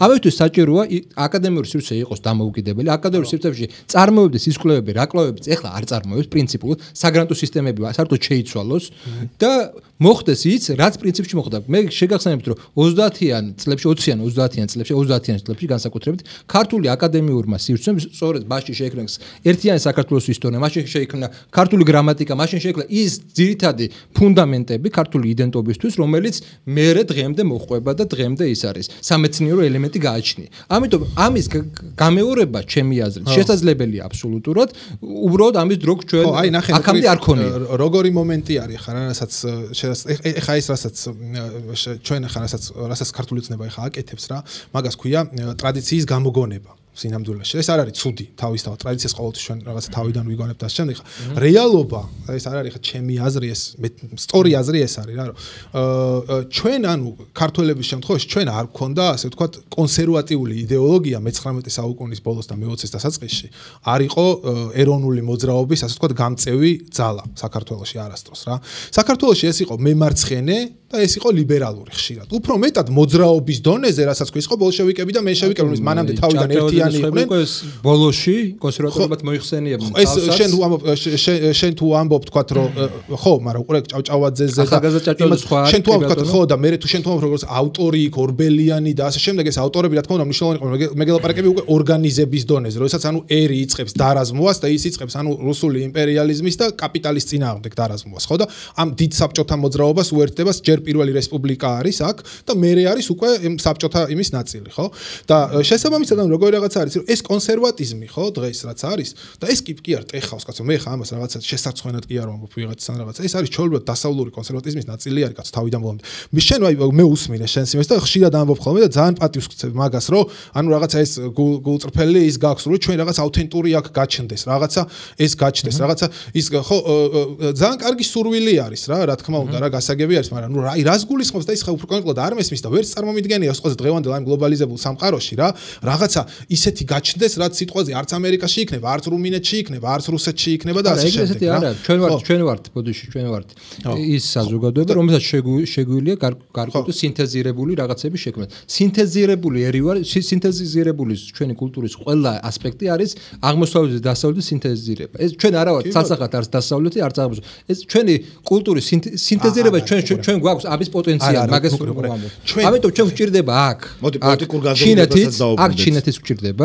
აქ ჩვენ გვჭირდება სხვა აღმოსავლეთის პირობებით, ნუ კრიოღონ და მე რაც დავაკონკრეტე რა პირობებით აქ თუ უნდა შემოვიდეს კიდევ იმეორებდა. იმ პირობებთან შუა დერეფანი განხორციელდება. ბორდელი თუ უნდა ამიშენოს არ მინდა, ხო? პირობები უნდა ვთქვა ჩვენ. კინიგზა. როგორც იძახილ ინფრასტრუქტურა, პორტი, ჩინეთის შემთხვევაში არის პორტი. როგორ, კი ბატონო. რა პირობებით შეთუ არ იქნება ეგ რაც ამერიკას არ უნდა ობიექტურად ავიღოთ შუა დერეფნის პროექტი თუ არ იქნება, შენი გეოპოლიტიკური როლი განულდება. ხო, კაი, გასაგებია. მე დავასრულებ ხა აზრს ამ ტრადიციულ იმასთან და დასრულდა მე მინდა მანიპულაციურ დაგებასაც შევეხოთ ჩვენი ყველაზე ტრადიციული რაც არის ჩვენთვის, ხო, ქართველებისთვის, აი ამ მე-19 საუკუნის ბოლოდან და მე-20 საუკუნის განმავლობაში ეს არის უბრალოდ მემარცხენე იდეოლოგია რა. ეს არის ის იყო აბსოლუტურად არაკონსერვატიული, ანუ კონსერვატიზმი იყო მეფის რუსეთი იყო, კონსერვატიზმის განსახიერება, კონსერვატიული იდეოლოგია ეს იყო, ანუ კავშირში მეფის რუსეთთან თავიდან ბოლომდე და ეროვნული მოძრაობა საქართველოში ის დარაზმული იყო რაღაც ტიპის პროგრესული იდეების, მემარცხენე იდეების. ნახე და მათ შორის ნახე რა არის ჩვენი კონსერვატია არ არის მემარცხენული თავისი შინაარსით. შინაარსით მემარცხენულია ჩვენი კონსერვატიული. შინაარსით არის მემარცხენე? დიახ. რომელი, აი რა მემარცხენე შინაარსი აქვს ქართულ კონსერვატიზმს. რაც ინტელექტუალურად ეხა წარმოვიდგინეთ, თუნდაც აი სულ არ ეთანხმებოდა ვასაძეს განცხადებები ეკონომიკაზე, იყო სწორედ იმასზე მიმართული, რომ იყო რეალურად სოციალურ სახელმწიფოს აშენებდა ეს კაცი. რეალურად ყველა ის პროექტი, რომელიც კონსერვატორების სპირით თქმულა, მეტნაკლებად ესეთი საქართველოში, ხო ძირითადად გამოდიოდა საბოლოო ჯამში და გამოდიოდა სოციალურ სახელმწიფო. სხვა სახელმწიფო არ გამოდის კონსერვატიზმის თვალსაზრისით. ხო, მე მგონი უფრო და უფრო შორდებით ამ კონსერვატიული შემოbrunების შემდეგ, ანუ სოციალური სახელმწიფოს იდეას და რაღაც ტიპის სამართლიანობის იდეას, ვასაძეს იმას ვერ გავაკეთებ აი მემარცხენეების პრობლემა იცით რა არის? მემარცხენეების პრობლემა არის ის, რომ ისინი კულტურულად ლიბერალები არიან სინამდვილეში და თლიანად არიან ლიბერალურ მეინსტრიმში ჩართულები და პრობლემა მათთვის არ არის სოროსის ფონდთან თანამშრომლობა. იმ ფონდთან, რომელიც აფინანსებს ამ თლიანად ლიბერალურ აჯენდას და ფინანსური ჩვენ ინსტიტუტებშიც იმყოფებოდა, ტიპის ბანკი უკვე ვახსენე. მათთვის პრობლემა არ არის ლიბერალურ რევოლუციაში მონაწილეობა და ამიტომ სიამდვილეში ესენი არ არიან კლასიკური გაგებით მემარცხენე, ესენი არიან ლიბერალი მემარცხენეები. ამ ბლოკში უკვე დროს ვეღარ დავამატებ, გიორგი, უნდა ვთქვა. მე მინდა რომ მოგაბრუნოთ ძალიან საინტერესო არის საუბრობთ, მაგრამ მაინც მინდა რომ მოგაბრუნოთ აი იმ დათქმებზე, როგორც გვინდა რომ ასე ვთქვათ, სუვერენიტეტთან დაკავშირებული ხელშესახების საფრთხეები ადამიანებმა აღიქვას. ხო, ამას უნდა გავუწე ხა პასუხი რაღაცნაირად, იმიტომ რომ გაიცით, მაგრამ მე დავამთავროთ მაშინ. კი ბატონო, მაშინ 2 წუთი მეტრო დრო გაგვიქცევა. ანუ ხა მეც რო გიპასუხო შენ რა, შენ ხარ ორე მე ავხწერე თან როგორ მუშაობს ეს სამთავრობო პროპაგანდა და რეებს აკეთებს დღესდღეობით ქვეყანა. შენც მისი ნაწილი ხარ, ხო? ცუდი ეს იმას კი არა, შალო რამიშვილი პირდაპირ იძახის ხოლმე კაცი, რომ და მის ამ გულწრფელობას მე პატივს ვცემ, ხო? რომ მე ვარ ამ ხაზის ნაწილი ვარ, ანუ ამ პროპაგანდის ნაწილი ვარ და ასე შემდეგ. რა და ხო, არა, მიდი გაიციხადია. ხო, ნუ ჩემი პასუხი არის ის, რომ როდესაც თავდაპირველად მივედი პოზიტივში, იყო ეგეთი საუბარი, რომ ჩვენ ვქნით არალიბერალურ იდეოლოგიას და მე პროპაგანდას არ აღვიქო თავს, მე მიაღვიქვა სწორედ იმ პროექტის ნაწილად, რომელიც ქართულ ოცნებას აშორებს ლიბერალებს. კაი ბატონო. ნახე და შენ ანუ ეხლა დგები უყურე და ანუ ნიშნავ ადამიანების რაღაცა ძალიან დიდ ჯგუფს, რომელიც მართლა ვიძახი რა, გულწრფელად რატო არის ანუ ესე რომ ამათია ის რაღაცა შენ ხშირად აკომენტარებ ხოლმე ამ მემარცხენეები, იმიტომ რომ შენ თვითონაც გაქვს რაღაცა მემარცხენე განწყობები, ვიცი შეიძლება იმიტომ გაქვს ხოლმე ეს ის არა გაწუხებს თუ რაღაცა ის, მაგრამ ძალიან დიდ ადამიანების ჯგუფს ანუ რომელშიც ანუ მე ხო ხვდები ხა ამ ადამიანს ვერ ვიტყვი რომ ყოველდღიურად ვნახულობ ყოველს ანუ სხვადასხვანაირი განწყობებია რას ქვია კაცო ვიღაცისთვის ის არის სოროსის ფონდი ვიღაცისთვის სხვანაირად არის ვიღაცისგან ისეთ აზრს ვისმენ ხოლმე რომ რაღაცა სიგიჟე ეს არ არის ფორმირებული ასე ვთქვათ ფლანგი ეს რომ პოლიტიკურად ანუ ფორმირებული ფლანგი იყოს მე აქ ვაწარმოებ ხა კრიტიკას ჩემი სახელით პირველ რიგში და მე რაც მიმაჩნია ანუ მემარცხენეობა იმისი სახელით რა და ეხა იმისი რომ ლიბერალურ რევოლუციაში მონაწილეობა მე ამ შემთხვევაში რთული როდესაც გინდა იყო ნაწილი და როდესაც არ გინდა გაიმიჯნო ეს რთული პოზიციაა მაშინ ის როდესაც ჩვენ საუბრობთ მემარცხენე ლიბერალებზე ჩვენ საუბრობთ იღებს თუ არა ეს მემარცხენეები კრიტიკულ მომენტში აი კრიტიკულ მომენტია თავარი ლიბერალების გვერდზე დგებიან თუ არ დგებიან თუ მე გული რატომ წდება მემარცხენეებზე მე მიმაჩნდა რომ მემარცხენეებს შეეძლოთ საკმაოდ პოზიტიური როლის შეტანა ქართული კონსერვატიზმის აღორძინებაში და რეალურად ეს ორი შეუთავსებელი რეალურად ქართული კონსერვატიზმის სახელი იქნებოდა და შინაარსში იქნებოდა სოციალური სახელმწიფოს იდეა. ძალიან ბევრს საუბრობთ ღირებულებებზე და ძალიან შორდებით მე მგონი რეალურ გამოწვევას სუვერენიტეტის მოდი პირდაპირ ამაზე მოგაბრუნებთ და მხოლოდ ამაზე მივიღებთ თქვენს პასუხებს ამ ბლოკისთვის დარჩენილი დროში დღეს აქ და ახლა საიდან მოდის საფრთხეები ეს ხო იყო უკვე ხო და თუ ეს საფრთხეები ვაღიარეთ მინდა რომ მაშინ შემოვიტანო კიდე სხვა განზომილებაც სამსაუბრის მე ვახსენე აი манипуляციურ ასე ვთქვათ აღქმას მიმართავენ ზოგჯერ ხო ის ქვეყნები რომელსაც უნდათ რომ იზოლაციისკენ წაიყვანონ ქვეყანა და ამით ამკაცრებენ ქვეყნის შიგნით თქვათ მოწინააღმდეგეების მიმართ პოლიტიკას და გარედან თუ ვიმე რამე სიტყვიან რომ მე არ ვისმენ გარი მე ვარ სუვერენული ქვეყანა და ხო აი ეს პოლიტიკური განზომილება შემოვიყვანოთ აქ და ასევე აი თქვენგან მოვისმენთ ევროკავშირისგან რა ნაწილში ხედავთ თუ ხედავთ სუვერენიტეტთან დაკავშირებულ გამოწვევებს და ნუ რუსეთიდან თქვენ ახსენეთ ტერიტორიებთან დაკავშირებული საფრთხეები მე საბოლოოდ ხედავ აი ამ ურთიერთობებს ევროკავშირთან ისე რომ ეხლა შეუძლებელია სამნეს პოლიტიკური ისტაბილიზაცია არის ევროკავშირში აქ ურთიერთობის დალაგება თუმცა მე ვხედავ ტენდენციებს მემარჯვენე ძალების აღზევების და მე მგონია ამ კონფიგურაციაში სავსებით შესაძლებელია საქართველოსა და ევროკავშირის ურთიერთობა მაგრამ თავარი ჩემი აზრით გადამწყვეტი საქართველოსა და ევროკავშირის ურთიერთობაში იქნება განხორციელდება თუ არა შუა ერეფნის პროექტი ეს როგორც კი განხორციელდება ჩვენი ურთიერთობები თვისობრივად შეიცვლება და ის ურთიერთობები კი არ იქნება რომ შენ აქ ყოველთვის გეყოლება რაღაც რევოლუციური კლასი რომელიც თუ არ დაეთანხმება ევროკავშირის მოწოდებებს რაღაცა გააქტიურდება ესეთი ურთიერთობები აღარ იქნება სხვა სახის შენც ხედავ ესე იგი მომავალს ესეც რომ ეს იქნება ანუ დასავლური ასე ვთქვათ კოლგის ქვეშ რაღაცა გამტარი კაპიტალისტური იქნება მაგრამ შენ არ ამბობ რომ ჩემგან განსხვავებით რომ ეს იქნება ავტორიტარული რეჟიმი მე გეუბნები შენ რომ ეს იქნება ჩვენ ვიქნებით ევროკავშირის წევრი გამტარი ავტორიტარული რეჟიმი ეს არის რაც ბიზნესს წარმოუდგენს მე მგონი ჩვენ ვიქნებით რაღაც ბუფერი საბოლოო ჯამში სადაც აქ იქნება შვიდობა უკიდურესი ექსპლუატაცია მე უნდა თქვა ესეთი რაღაცა რა გიორგიმ საკუთარი მომავალი წარმოდგენა დახატა მე უახლოეს მომავალს უყურებ როგორც ახალ ბნელ ეპოქას. ახალ ბნელ ეპოქაში ღირებულებების სისტემა უნდა იყოს ეგზისტენციალური გადარჩენა. ეგზისტენციალური გადარჩენის ლოგიკა შენ პასუხობს რომ იყო მოქნილი, არ გქონდეს რევოლუციური კლასი შიგნით, გქონდეს მაშინ სადმიდის კონსერვატიული მორალი. თუ ეს არის ეგზისტენციალური გადარჩენა, აი სადმიდის მაშინ რა არის? კონსერვატიზმი ხო ამაზე დგას.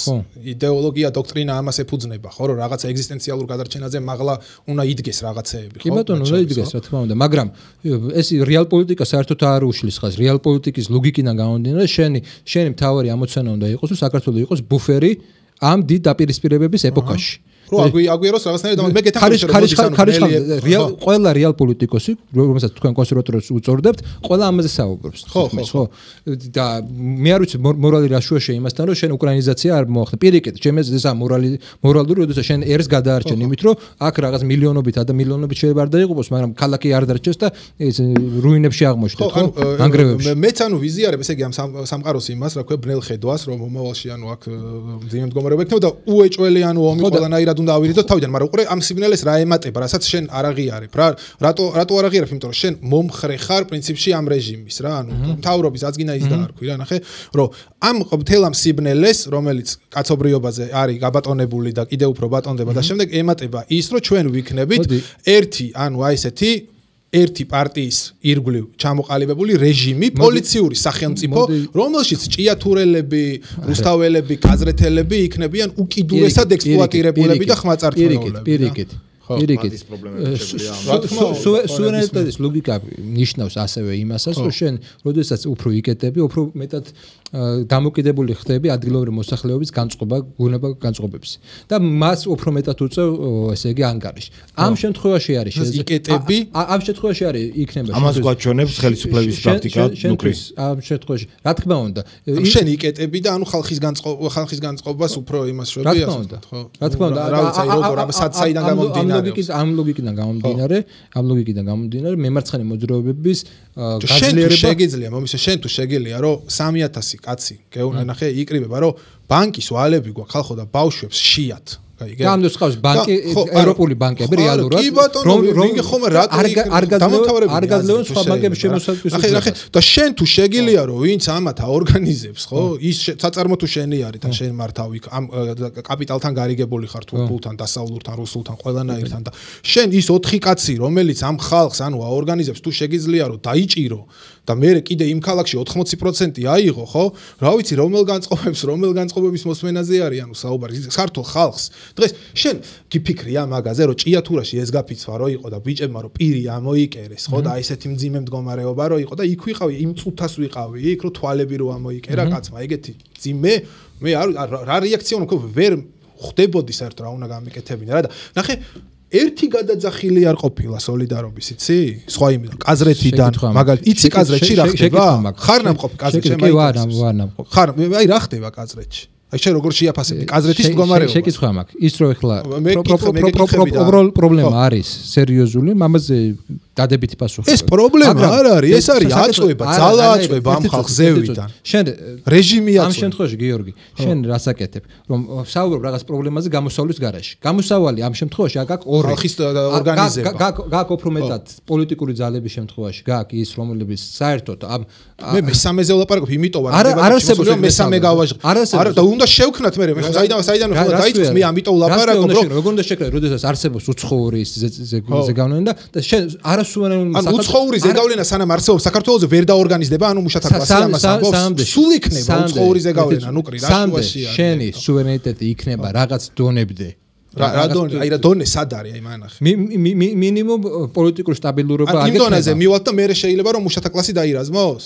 მანამდე არ შეიძლება აი მაგის გენერი რა იქნება რა ვიცი ან როგორი რაღაც პოლიტიკური სტაბილურობის გენერი რა იქნება ისტორიაში როდის დაირაზმა მუშათა კლასი როდის დაირაზმა როდესაც მოხდა გარკვეულწილად ბატონყობის გადავარდა როდესაც მოხდა გარკვეულწილად ის რა თქმა უნდა ან სუვერენიტეტთან არაფერი კავშირი სუვერენიტეტი ცუდი სიტყვა არ არის მაგრამ სუვერენიტეტთან არაფერი კავშირი არ ქონია მუშათა კლასის დარაზმას რა ფიქრობთ ინტერნაციონალისტური მოძრაობა ინტერნაციონალისტური აგენტებად იყვნენ გამოცხადებული ის ხალხი ლენინი და ისინი ვინც დარაზმეს ის მუშათა კლასი იქ აგენტებად იყვნენ გამოცხადებული ზუსტად გარედან შემოსული იმითი იდეოლოგიით თანხით რაღაცეებად რა სუვერენიტეტთან აღარ არ აქვს მაგას კავშირი მაგრამ კიდევ რომ დაუბრუნდე რა ეხა თემას რა რომ და თან უნდა დავასრულოთ ამაზე საუბარი ხო ანუ თვითონ ეს ანუ ესე იგი ჩემთვის კრიტერიუმი არის ეგ ჩემთვის კრიტერიუმი არის ეგ, რომ ხალხს შეუძლია თუ არა საკუთარი ინტერესების დაცვა. ხო შეუძლია. როგორ გართმევთ თქვენ მუშათა კლასს.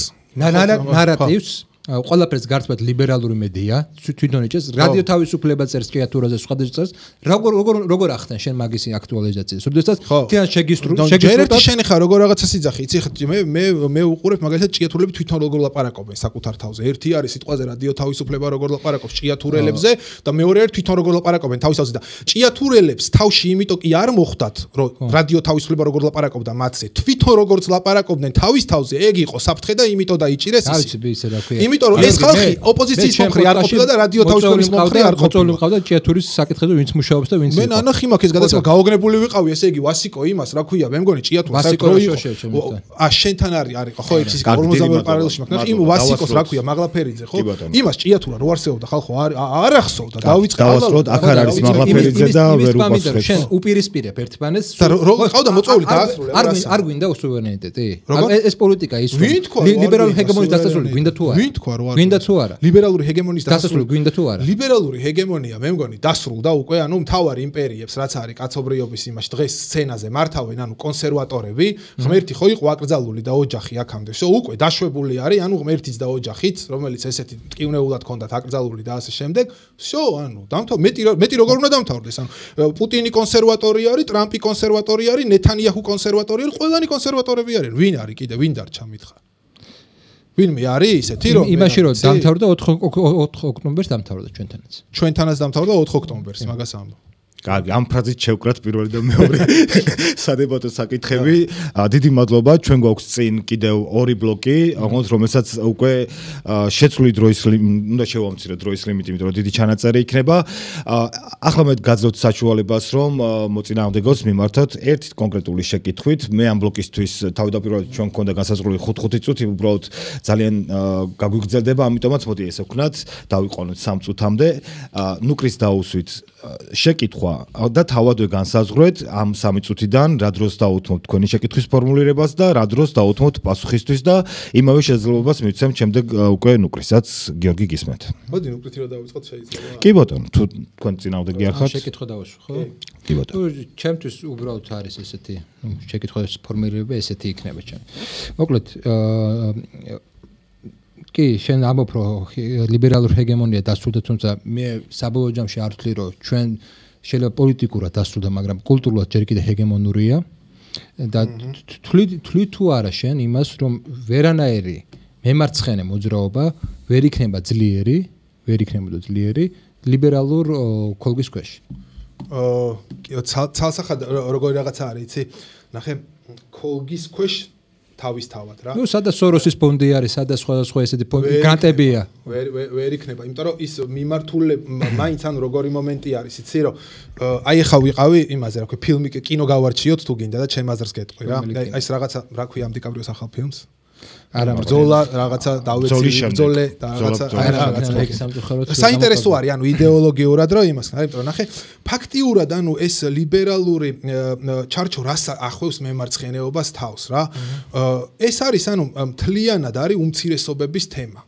მე ანუ უმცირესობების იმის ჩაგვრის მომხრე კი არ ვარ, ანუ კონსერვატიული მიდგომი რაღაცა მექსიკელებს ასაც უშვებიან და ეხლა რომ თავარ პრობლემად ის რა ქვია LGBT და რაღაცა ეს საკითხები რომ გამოაცხადეს ქვეყანაში და ასე შემდეგ რა, მაგრამ აი ამ ფილმშიც ანუ რაღაცა რევოლუცია ხდება ასე ვთქვათ, მაგრამ ამ რევოლუციას არ აქვს არანაირი კლასობრივი განზომილება რა. და კლასობრივი განზომილება არის მთავარი საკითხი ამ სამყაროში, რაც დღეს ჩვენ რაც გვაქვს პრობლემის არსი არის კლასობრივი. პრობლემის არსი არის რაში? რომ რაღაცა ერთ მუჭა ადამიანებს მართლა ეკუთვნით მთელი ქვეყნების და მთელი დედამიწის რესურსები, რომლებიც ანუ თან ამ დედამიწას ანუ მიაქანებენ ერთი მხრივ კატასტროფებისკენ და რაც მთავარია, რაც აი ჰორიზონტზე ჩანს, ეს არის მსოფლიო ომისკენ და განადგურებისკენ. აი ეს არის ანუ მთავარი პრობლემა რა და მემარცხენეობა, რომელიც აი ამ პრინციპზე კონცენტრირდება, მარტო ისეთ მემარცხენეობას შეუძლია, რომ წარმატებას მიაღწიოს და მეორე მხრივ, რა თქმა უნდა, ის არ უნდა იყოს, ასე ვთქვათ, მას ანუ ავტონომიური უნდა იყოს, რა, ინტერნაციონალური უნდა იყოს ერთი მხრივ, ანუ გადაძახილი უნდა ქონდეს რაღაც მის მსგავს ძალებთან, მაგრამ ამასთანავე, რა თქმა უნდა, ავტონომიური უნდა იყოს რა. და სამწუხაროდ საქმე იცი არის, რომ ნახე, თანამედროვე სამყაროში ანუ ფაქტიურად ანუ ასე ვთქვათ პოლიტიკური ფულის არსებობა ანუ იზღუდება რა ანუ მასაკეთებდნენ ბოლშევიკები ძარცვალდნენ ბანკებს და იმ ფულით იყვნენ ორგანიზებულები რა და დღეს ანუ ეს პოლიტიკური ფული ანუ აღარ არსებობს ანუ რაღაცნაირი რესურსების გამოძებნა უწევთ ადამიანებს მათ შორის ჩემთვის პატივსაცემ ადამიანებს და აი ესეთი სიტუაციები არის რა ძირითადად რა რომ ან უნდა მივიდეს ვიღაცა ბიზნესმენისგან უნდა აიღოს ან რაღაცა ფონდისგან უნდა აიღოს რომ ელემენტარულად რო იარსებოს რაც არის ტრაგედია ამას კარგის მომტანი არ არის. მადლობა გიორგი. ახლა შეგიძლიათ რომ თქვენც მიმართოთ ნუკრის შეკითხვით. აი ну რა ვიცი ანუ ეგ იქნება რა ჩემი შეკითხვა რა რომ კიდევ ერთხელ აი დაუბრუნდები რა და შენ აი შენ ის მაგ რა ქვია კითხვა მაგ რა მომიკრია რაღაცებზე რომ აი ნამახვან ჰესის პროტესტს რა მიიჩნევ თუ არა რომ ეს იყო აი სუვერენიტეტის განმტკიცებაზე მიმართული სოციალურ სამართლიანობაზე მიმართული პროტესტი იყო ну რაღაც ეტაპზე კი საამდე საზოგადოებამ არ იცოდა იმ კონტრაქტის შესახებ და საამდე არ დაიწყო მაგაზე რეაქცია კი სად დამთავრდა ანუ ეს ისა მე რაც გაგრძელდა და მე უკვე რაღაც ანუ ეს იყო რაღაც ის აუთენტური პროცესი უკვე გაუგებარი გახდა შემთთვის მე რა უნდა იმის შემდეგ უკვე რაც სახელმწიფომაც რაც გადადგა ის გახარდა რაც სახელმწიფომ მე უკან დაიხია და რაც მე სახელმწიფომ რაში დაიხია უკვე სახელმწიფო დღემდე წინ მიდის მანდანო და აწვება ამ ხალხს მე როგორც ვიცი ის თურქეთთან ის ხელშეკრულება გაუქმდა იმათმა გააუქმეს ენკამ გააუქმა რა ანუ შენ მიგაჩნია რომ ეს იყო ანუ სუვერენიტეტზე სოციალური შესაბამისად ის ხალხი ვინც იქ რაღაც ძალისხმევა დახარჯა ხო არავის არ დაუფინანსებია და რაღაც პატივისცემასაც იმსახურებს ხო რომ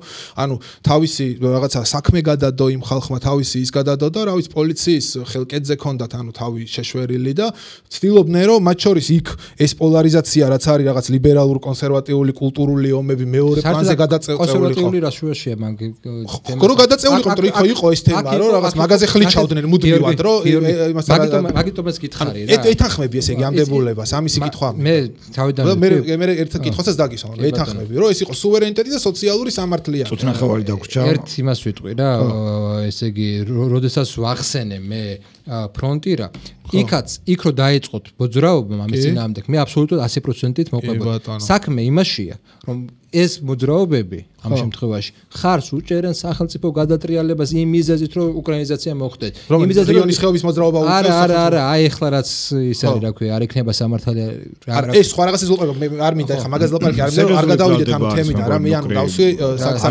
ეს ადამიანი ნაპატით აუცილებლად უნდა თქვა უბრალოდ იმიტომ რომ არ გაიპაროს რამე დაუზუსტებელი ინფორმაცია სახელმწიფო გადატრიალებას ხარს უჭერენ მე მგონი ძალიან ისეთი ნათქვამია თან იმოცემულებაში როდესაც ამას სამართლებრივი სახე ეძლევა ასეთ ტიპის იმებს, იმიტომ რომ ეს ადამიანები არ მონაწილეობენ, მაგალითად იგივე ხობის პრეზიდენტის ხობესთან დაკავშირებული ინციდენტთან ან რომელიმე სხვა სახელმწიფო ორგანოებზე გამორიცხულია მე არ მგონია რომ ეკნან არ ვიცი შეიძლება რაღაცები მე არ ვიცი როდესაც შენ იმ აქციის ნაწილი ხარ რომელიც ამას აპირებს შენ გინდა თუ არა ეგ ინდივიდუალობას ვერ შეიძლება შენ რა იცი კაცო იქ აქცია იქ უმრავლესობა ადამიანებს ვინც ვაფშე არავითარ იმასთან წრეებთან არის პოლიტიკურ განაერთარე ფინანსები და ფინანსებული მთლიანად არც პოლიტიკურ არც პოლიტიკურ წრეებთან რა ეგ არ ვიცი ხა რა მალავე ნანუკა ჯორჯოლიანი და კიდე სხვები ღია წერენ მაგ ბიუჯეტზე იქ ის ხალხი მე როგორც წარმომიდგენია იქ ის ხალხი ძალიან ბევრი ვისაც მე ვიცნობ და არ არის დაკავშირებული არც მემარცხენეობასთან არაფერთ აი თბილისელი ტიპები რა ჩვეულებრივი რა ვინც გასული ხო არიან ეგეთებიც მარტო ისინი აკაცუკები ხო არ იკრიბებიან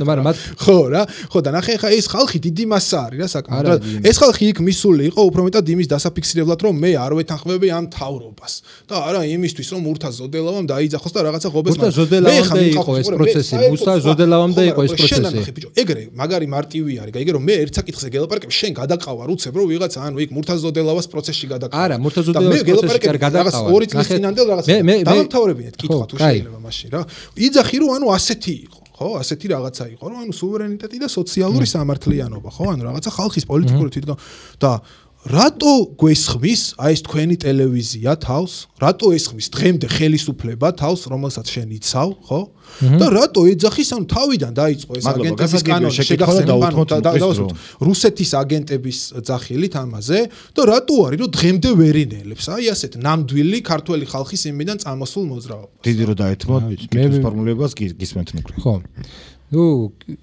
კითხვა იყო რატო ვერ ინელებს ხო მაგ ეგ ეს არის რა სერჩის რა თუ ესეთი იყო რაზეც დამეთანხმე რა საქმე ისაა რომ ეხლა ეს ფული რაც შემოდის გამოცხადებულია ენერგოდამოუკიდებლობაში ენერგოდამოუკიდებლობის პოლიტიკა ეს გამოცხადებული რაც არის სუვერენიტეტის ერთ-ერთი ნაწილი რა თქმა უნდა ისე როგორც უნდა აშენებული იყო თურქულ მხარესთან მიმართებაში ეს არის ენერგოდამოუკიდებლობა ეს იყო ენერგოდამოუკიდებლობის განადგურება რა თქმა უნდა გეთახმები მაგაში აი თურქეთთან მიმართებაში უბრალოდ ის და ალბათ რაღაცა მხრივ ეს ყოველთვის იყო რომ მთელი რიგი ერთი მხრივ წვანე მოძრაობა ერთი მხრივ და მეორე მხრივ არის ის რომ არა დაინტერესება გარედანაც ჩვენ ვიყოთ ეთნიკურ დამოუკიდებლები.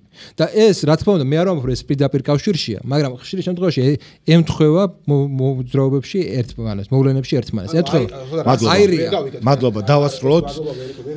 არა, გავიგე, მაგრამ უსაშველოდ ეს არისო, არ დაგინას ეს იყო მართლა სუვერენიტეტზე მომართვის რო კითხვის ფორმირებას და პასუხისთვის დაგეცია და უკვე 5 წუთს გადავაცილეთ.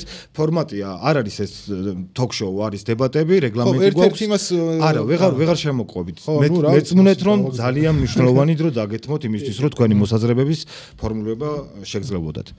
კარგით, ეს არის უკვე ბოლო ბლოკი. კიდევ ერთხელ მადლობა მაყურებელს, ვინც აქამდე შემოყვა და უკვე აი ამ ნაწილში მე გაძლევთ 30 წამს იმისთვის რომ თქვენ უპასუხოთ აუდიტორიის მიერ გამოგზავნილი შეკითხვებს. თანმიმდევრობით შეგიძლიათ ამოიღოთ, წაიკითხოთ და შემდეგ 30 წამი გექნებათ ამ კითხვაზე პასუხისთვის. დავიწყოთ გიორგი თქვენით.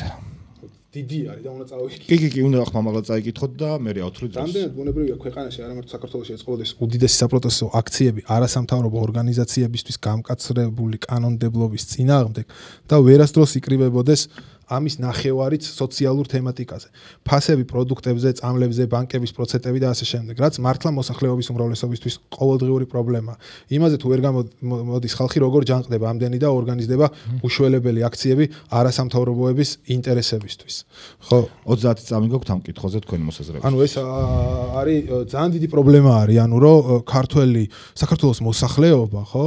და მარტო აქეთ ნაწილზე კი არ დავიწყებდი ან ლაპარაკს, ანუ ქართული ოცნების მომხრეებზე ბითაც დავიწყებდი. ლაპარაკს რომ ანუ ეს გაფიცვები რომ მარცხ ხდება მათ შორის ეს არის იმის შედეგი რომ ჩვენ საქართველოს მოსახლეობას 0 კლასობრივი ცნობიერება აქვს მე ხავ იმას შევებდი ხუმრობდი რომ ეს ის რა ქვია კალაძე რომ იმითი იყო ფერარით რო ჩავიდა წალენჯიხაში აიგე ეგ გამოსაკვლევი არის კარგად უფრო მეტ მოსახლეობას მოეწონა ეგ თუ არ მოეწონა მადლობა აი ასეთი სიმდიდრე მოწონს მადლობა რა არიან ეგეთი ისენის და ეს არის პრობლემა და დანარჩენი ხლა აქ არასამთავრობოების მარტო არასამთავრობოების გადასარჩენად არ იყო მარტო ეს აქციები მე ასე მიმაჩნია რა მაგრამ თვითონ ეს როგორც დისკუსიის გარეშე მე ვამჯობინებდი რომ ამ საკითხებზე არ იყოს ამ ხელაქციები და სხვა საკითხებზე იყოს მადლობა დიდი მადლობა ანუ კითხოთ წაიკითხოთ და მე ავთვლი 30 წამს რატომ ვრცელდება ნუკრი შოშიაშვილის პოდკასტში ანტიკონსერვატიული ნარატივები. მაგალითად თითქოს ზურაბ მახარაძეს ნაციონალურ მოძრაობაში უნდოდა. ხო, იყო ესეთი პოდკასტი ნიკუშა მარქსთან, ნიკა ქობულაძესთან ერთად, სადაც მან შეცდომით, როდესაც გირჩის განვიხილავდით, ისაუბრა, უნდა ესაუბრა ზურაბ ჯაფარიძესა და იაგო ხუჩიაძე და ზურაბ ჯაფარიძეს მაგივრად თქვა მახარაძე და მე დაწერა ეს პოსტი მეც გავაზიარე და ეს იყო უბრალოდ შეცდომა. რაც შეეხება ესე იგი რატომ ვარ კრიტიკული კონსერვატორების მიმართ ვარ კრიტიკული, იმიტომ რომ აბსოლუტურად დაუფიქრებელია მათი გაჟღერებული ვერსია რუსულ ბაზებთან დაკავშირებით. საერთოდ ეს არის წარმოუდგენელი მე ვფიქრობ, წარმოუდგენელი უცოდინრობა და გამოცდილება დიპლომატიაზე და საერთაშორისო ურთიერთობების ისტორიაში. დიდი მადლობა. ბაზები შემოყავს ტერიტორიების სანაცვლოდ. კი ბატონო, შემდეგი შეკითხვა გთხოვთ. როგორ მოხდა რომ საქართველოს სოციალისტური მოძრაობები ან დასავლელ ოლიგარქებს ემსახურებიან ან ადგილობრივს და ამ ხაზით რატომ ვერ ფორმირდა ძლიერი ანგარიშგასაწევი ძალა ქართულ პოლიტიკურ ველზე. ნუ არ ვიცი, ანუ 30 წამი. ну რა არის იცი რა ხა ლოკალურად ხა ეს შეფასება რაც არის ხა ეს რაღაცა იმიდან გამომდინარეობს რა რაღაცა განწყობიდან რომელიც რაღაცა წრეში იქმნება და ну ეს არის გლობალური კრიზისი არის ხალხო მემარცხენე აზრის მართლა სოფლიო ომის წინა პერიოდი არის ამ დროს ხდება ანუ მემარცხენეობის რეპრესირება და კონსერვატიზმის და ლიბერალიზმის გაძლიერება ხდება ყოველთვის ეგეთი ტენდენცია არის და ჩვენთან განსაკუთრებით ძლიერი იყო ეს ანტიმემარცხენე ეს დღესაც ანუ ეს კონსერვატორები და ლიბერალები ერთმანეთს ეძახიან კომუნისტებს ამით იაყენებენ შეურაცხყოფას და რა ვიცი ანუ ეს ისე არის რომ რიგითი ადამიანი თუ აწარმოებს რაღაცა კრიტიკას და რაღაცას თუ იტყვის ამაზე არის დამოკიდებული ეს ასე კომენტარი მემარცხენეების ესეთი კრიტიკული დამოკიდებულება არის იმიტომ რომ ისინი უნდა შველად მოვლინებოდნენ მოსახლეობას და ამის მაგრად ჩაეხოდნენ ლიბერალებს ამიტომაც არის ეს განწყობა და ამიტომაც მათ ნაცვლად ჩაოლებრო ადამიანებს მოევლინათ კონსერვატორები მადლობა სულ გლობალურად ამბობ გლობალურად წაიკითხეთ და ხო, ეგ პრინციპში იგივე შეკითხვაა, რაც პირველი შეკითხვა ქონდა გიორგის. როგორ მოხდა რომ საქართველოს სოციალისტური მოძრაობები ან დასავლელ ოლიგარქებსაც ხო? იგივე შეკითხვა, ზოგი შეკითხვა ორივეს მოგემართებოდა და ამით იყო. ხო. შეგდათ სხვა კითხვა მოიგოთ, ანდაც თუ უკვე აღარ არის და მოიწურა, დავასრულოთ კიდეც ამით დღევანდელი ჩანაწერი. კი ბატონო. ნუკრისთან მაგ შეკითხვა ვუყოთ მართლა მის გადაცემაში რატომ არ იწვევს საპირისპირო პირებს. ზუსტად ესაუბრება საკუთარ ავატარებს. პირველ რიგში უნდა ითქვას, რომ მე არაერთხელ მქონდა ცდელობა, რომ ძალიან ბევრ ადამიანს უთხარი ლიბერალური ფლანგიდან, რომ მომეწვია, მხოლოდ 2 მოვიდა. ამდენად მახსოვს, უბრალოდ არ მოდიან და იქაც თქვენთანაც კომენტარებში ალბათ ნახავდით, რომ აი ესეთი დიალოგის წინააღმდეგი არიან და ამიტომაც ეძახიან ლიბერალებს ფაშისტებს, ისინი საჯარო სივრციდან ყველანაირ განსხვავებულ აზრს ესე იგი დევნიან და როდესაც შენთან არ მოდიან, მიხარ ერთხელ ეტყვივი, ერთხელ დაბატიჟებ, 10-ჯერ დაბატიჟებ და რო აღარ მოვა, უკვე სხვა სტრატეგიასაც შეიმუშავებ, ბუნებრივია. კეთილი, უნდა დავასრულოთ ამით. კი ბატონო, თქვენი ბოლო. რა პოლიტიკურ გაწყვეტილებას მიიღებდი პირველს ძალაუფლება რომ მქონდეს.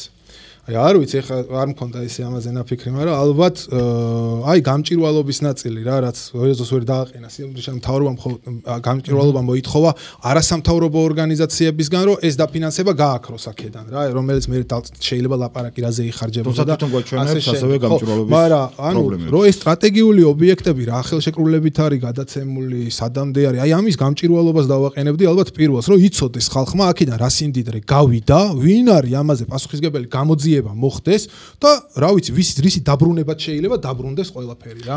აი ამას გავაკეთებდი რომ გამჭირვალობა დადგეს აი ამის თავარი სიმდიდრე რაც არის საქართველოსი იმის ირგვლივ. დიდი მადლობა. დავასრულეთ ამით დებატები. მოკლედ კიდევ ერთხელ ვიტყვით რომ მართლა ძალიან გვინდა რომ მოსაზრებათა მრავალფეროვნება ვაჩვენოთ.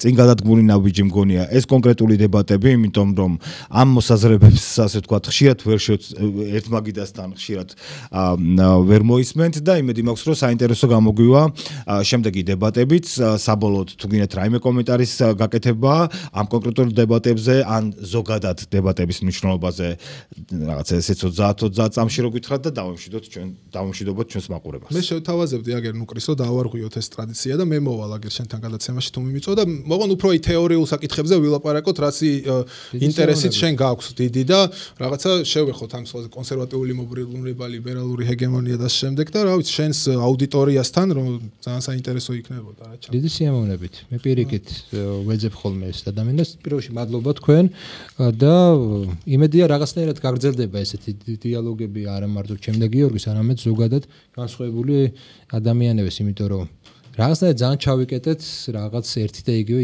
იდეოლოგიურ ჰეგემონიაში და ბაბლებში რაც თავარია და ეს ბაბლების ლოგიკა უნდა გაირღვეს რაღაცნაირად. მადლობა. დიდი მადლობა ამდენ ხანიო შემოგვრჩით. კიდევ ერთხელ გთხოვთ რომ გამოიწეროთ 64-ის არხი და ასევე იხილოთ ჩემი კოლეგების 64-ის ჟურნალისტების ძალიან საინტერესო მედია მასალები. გემშვიდობებით და ნახვამდის.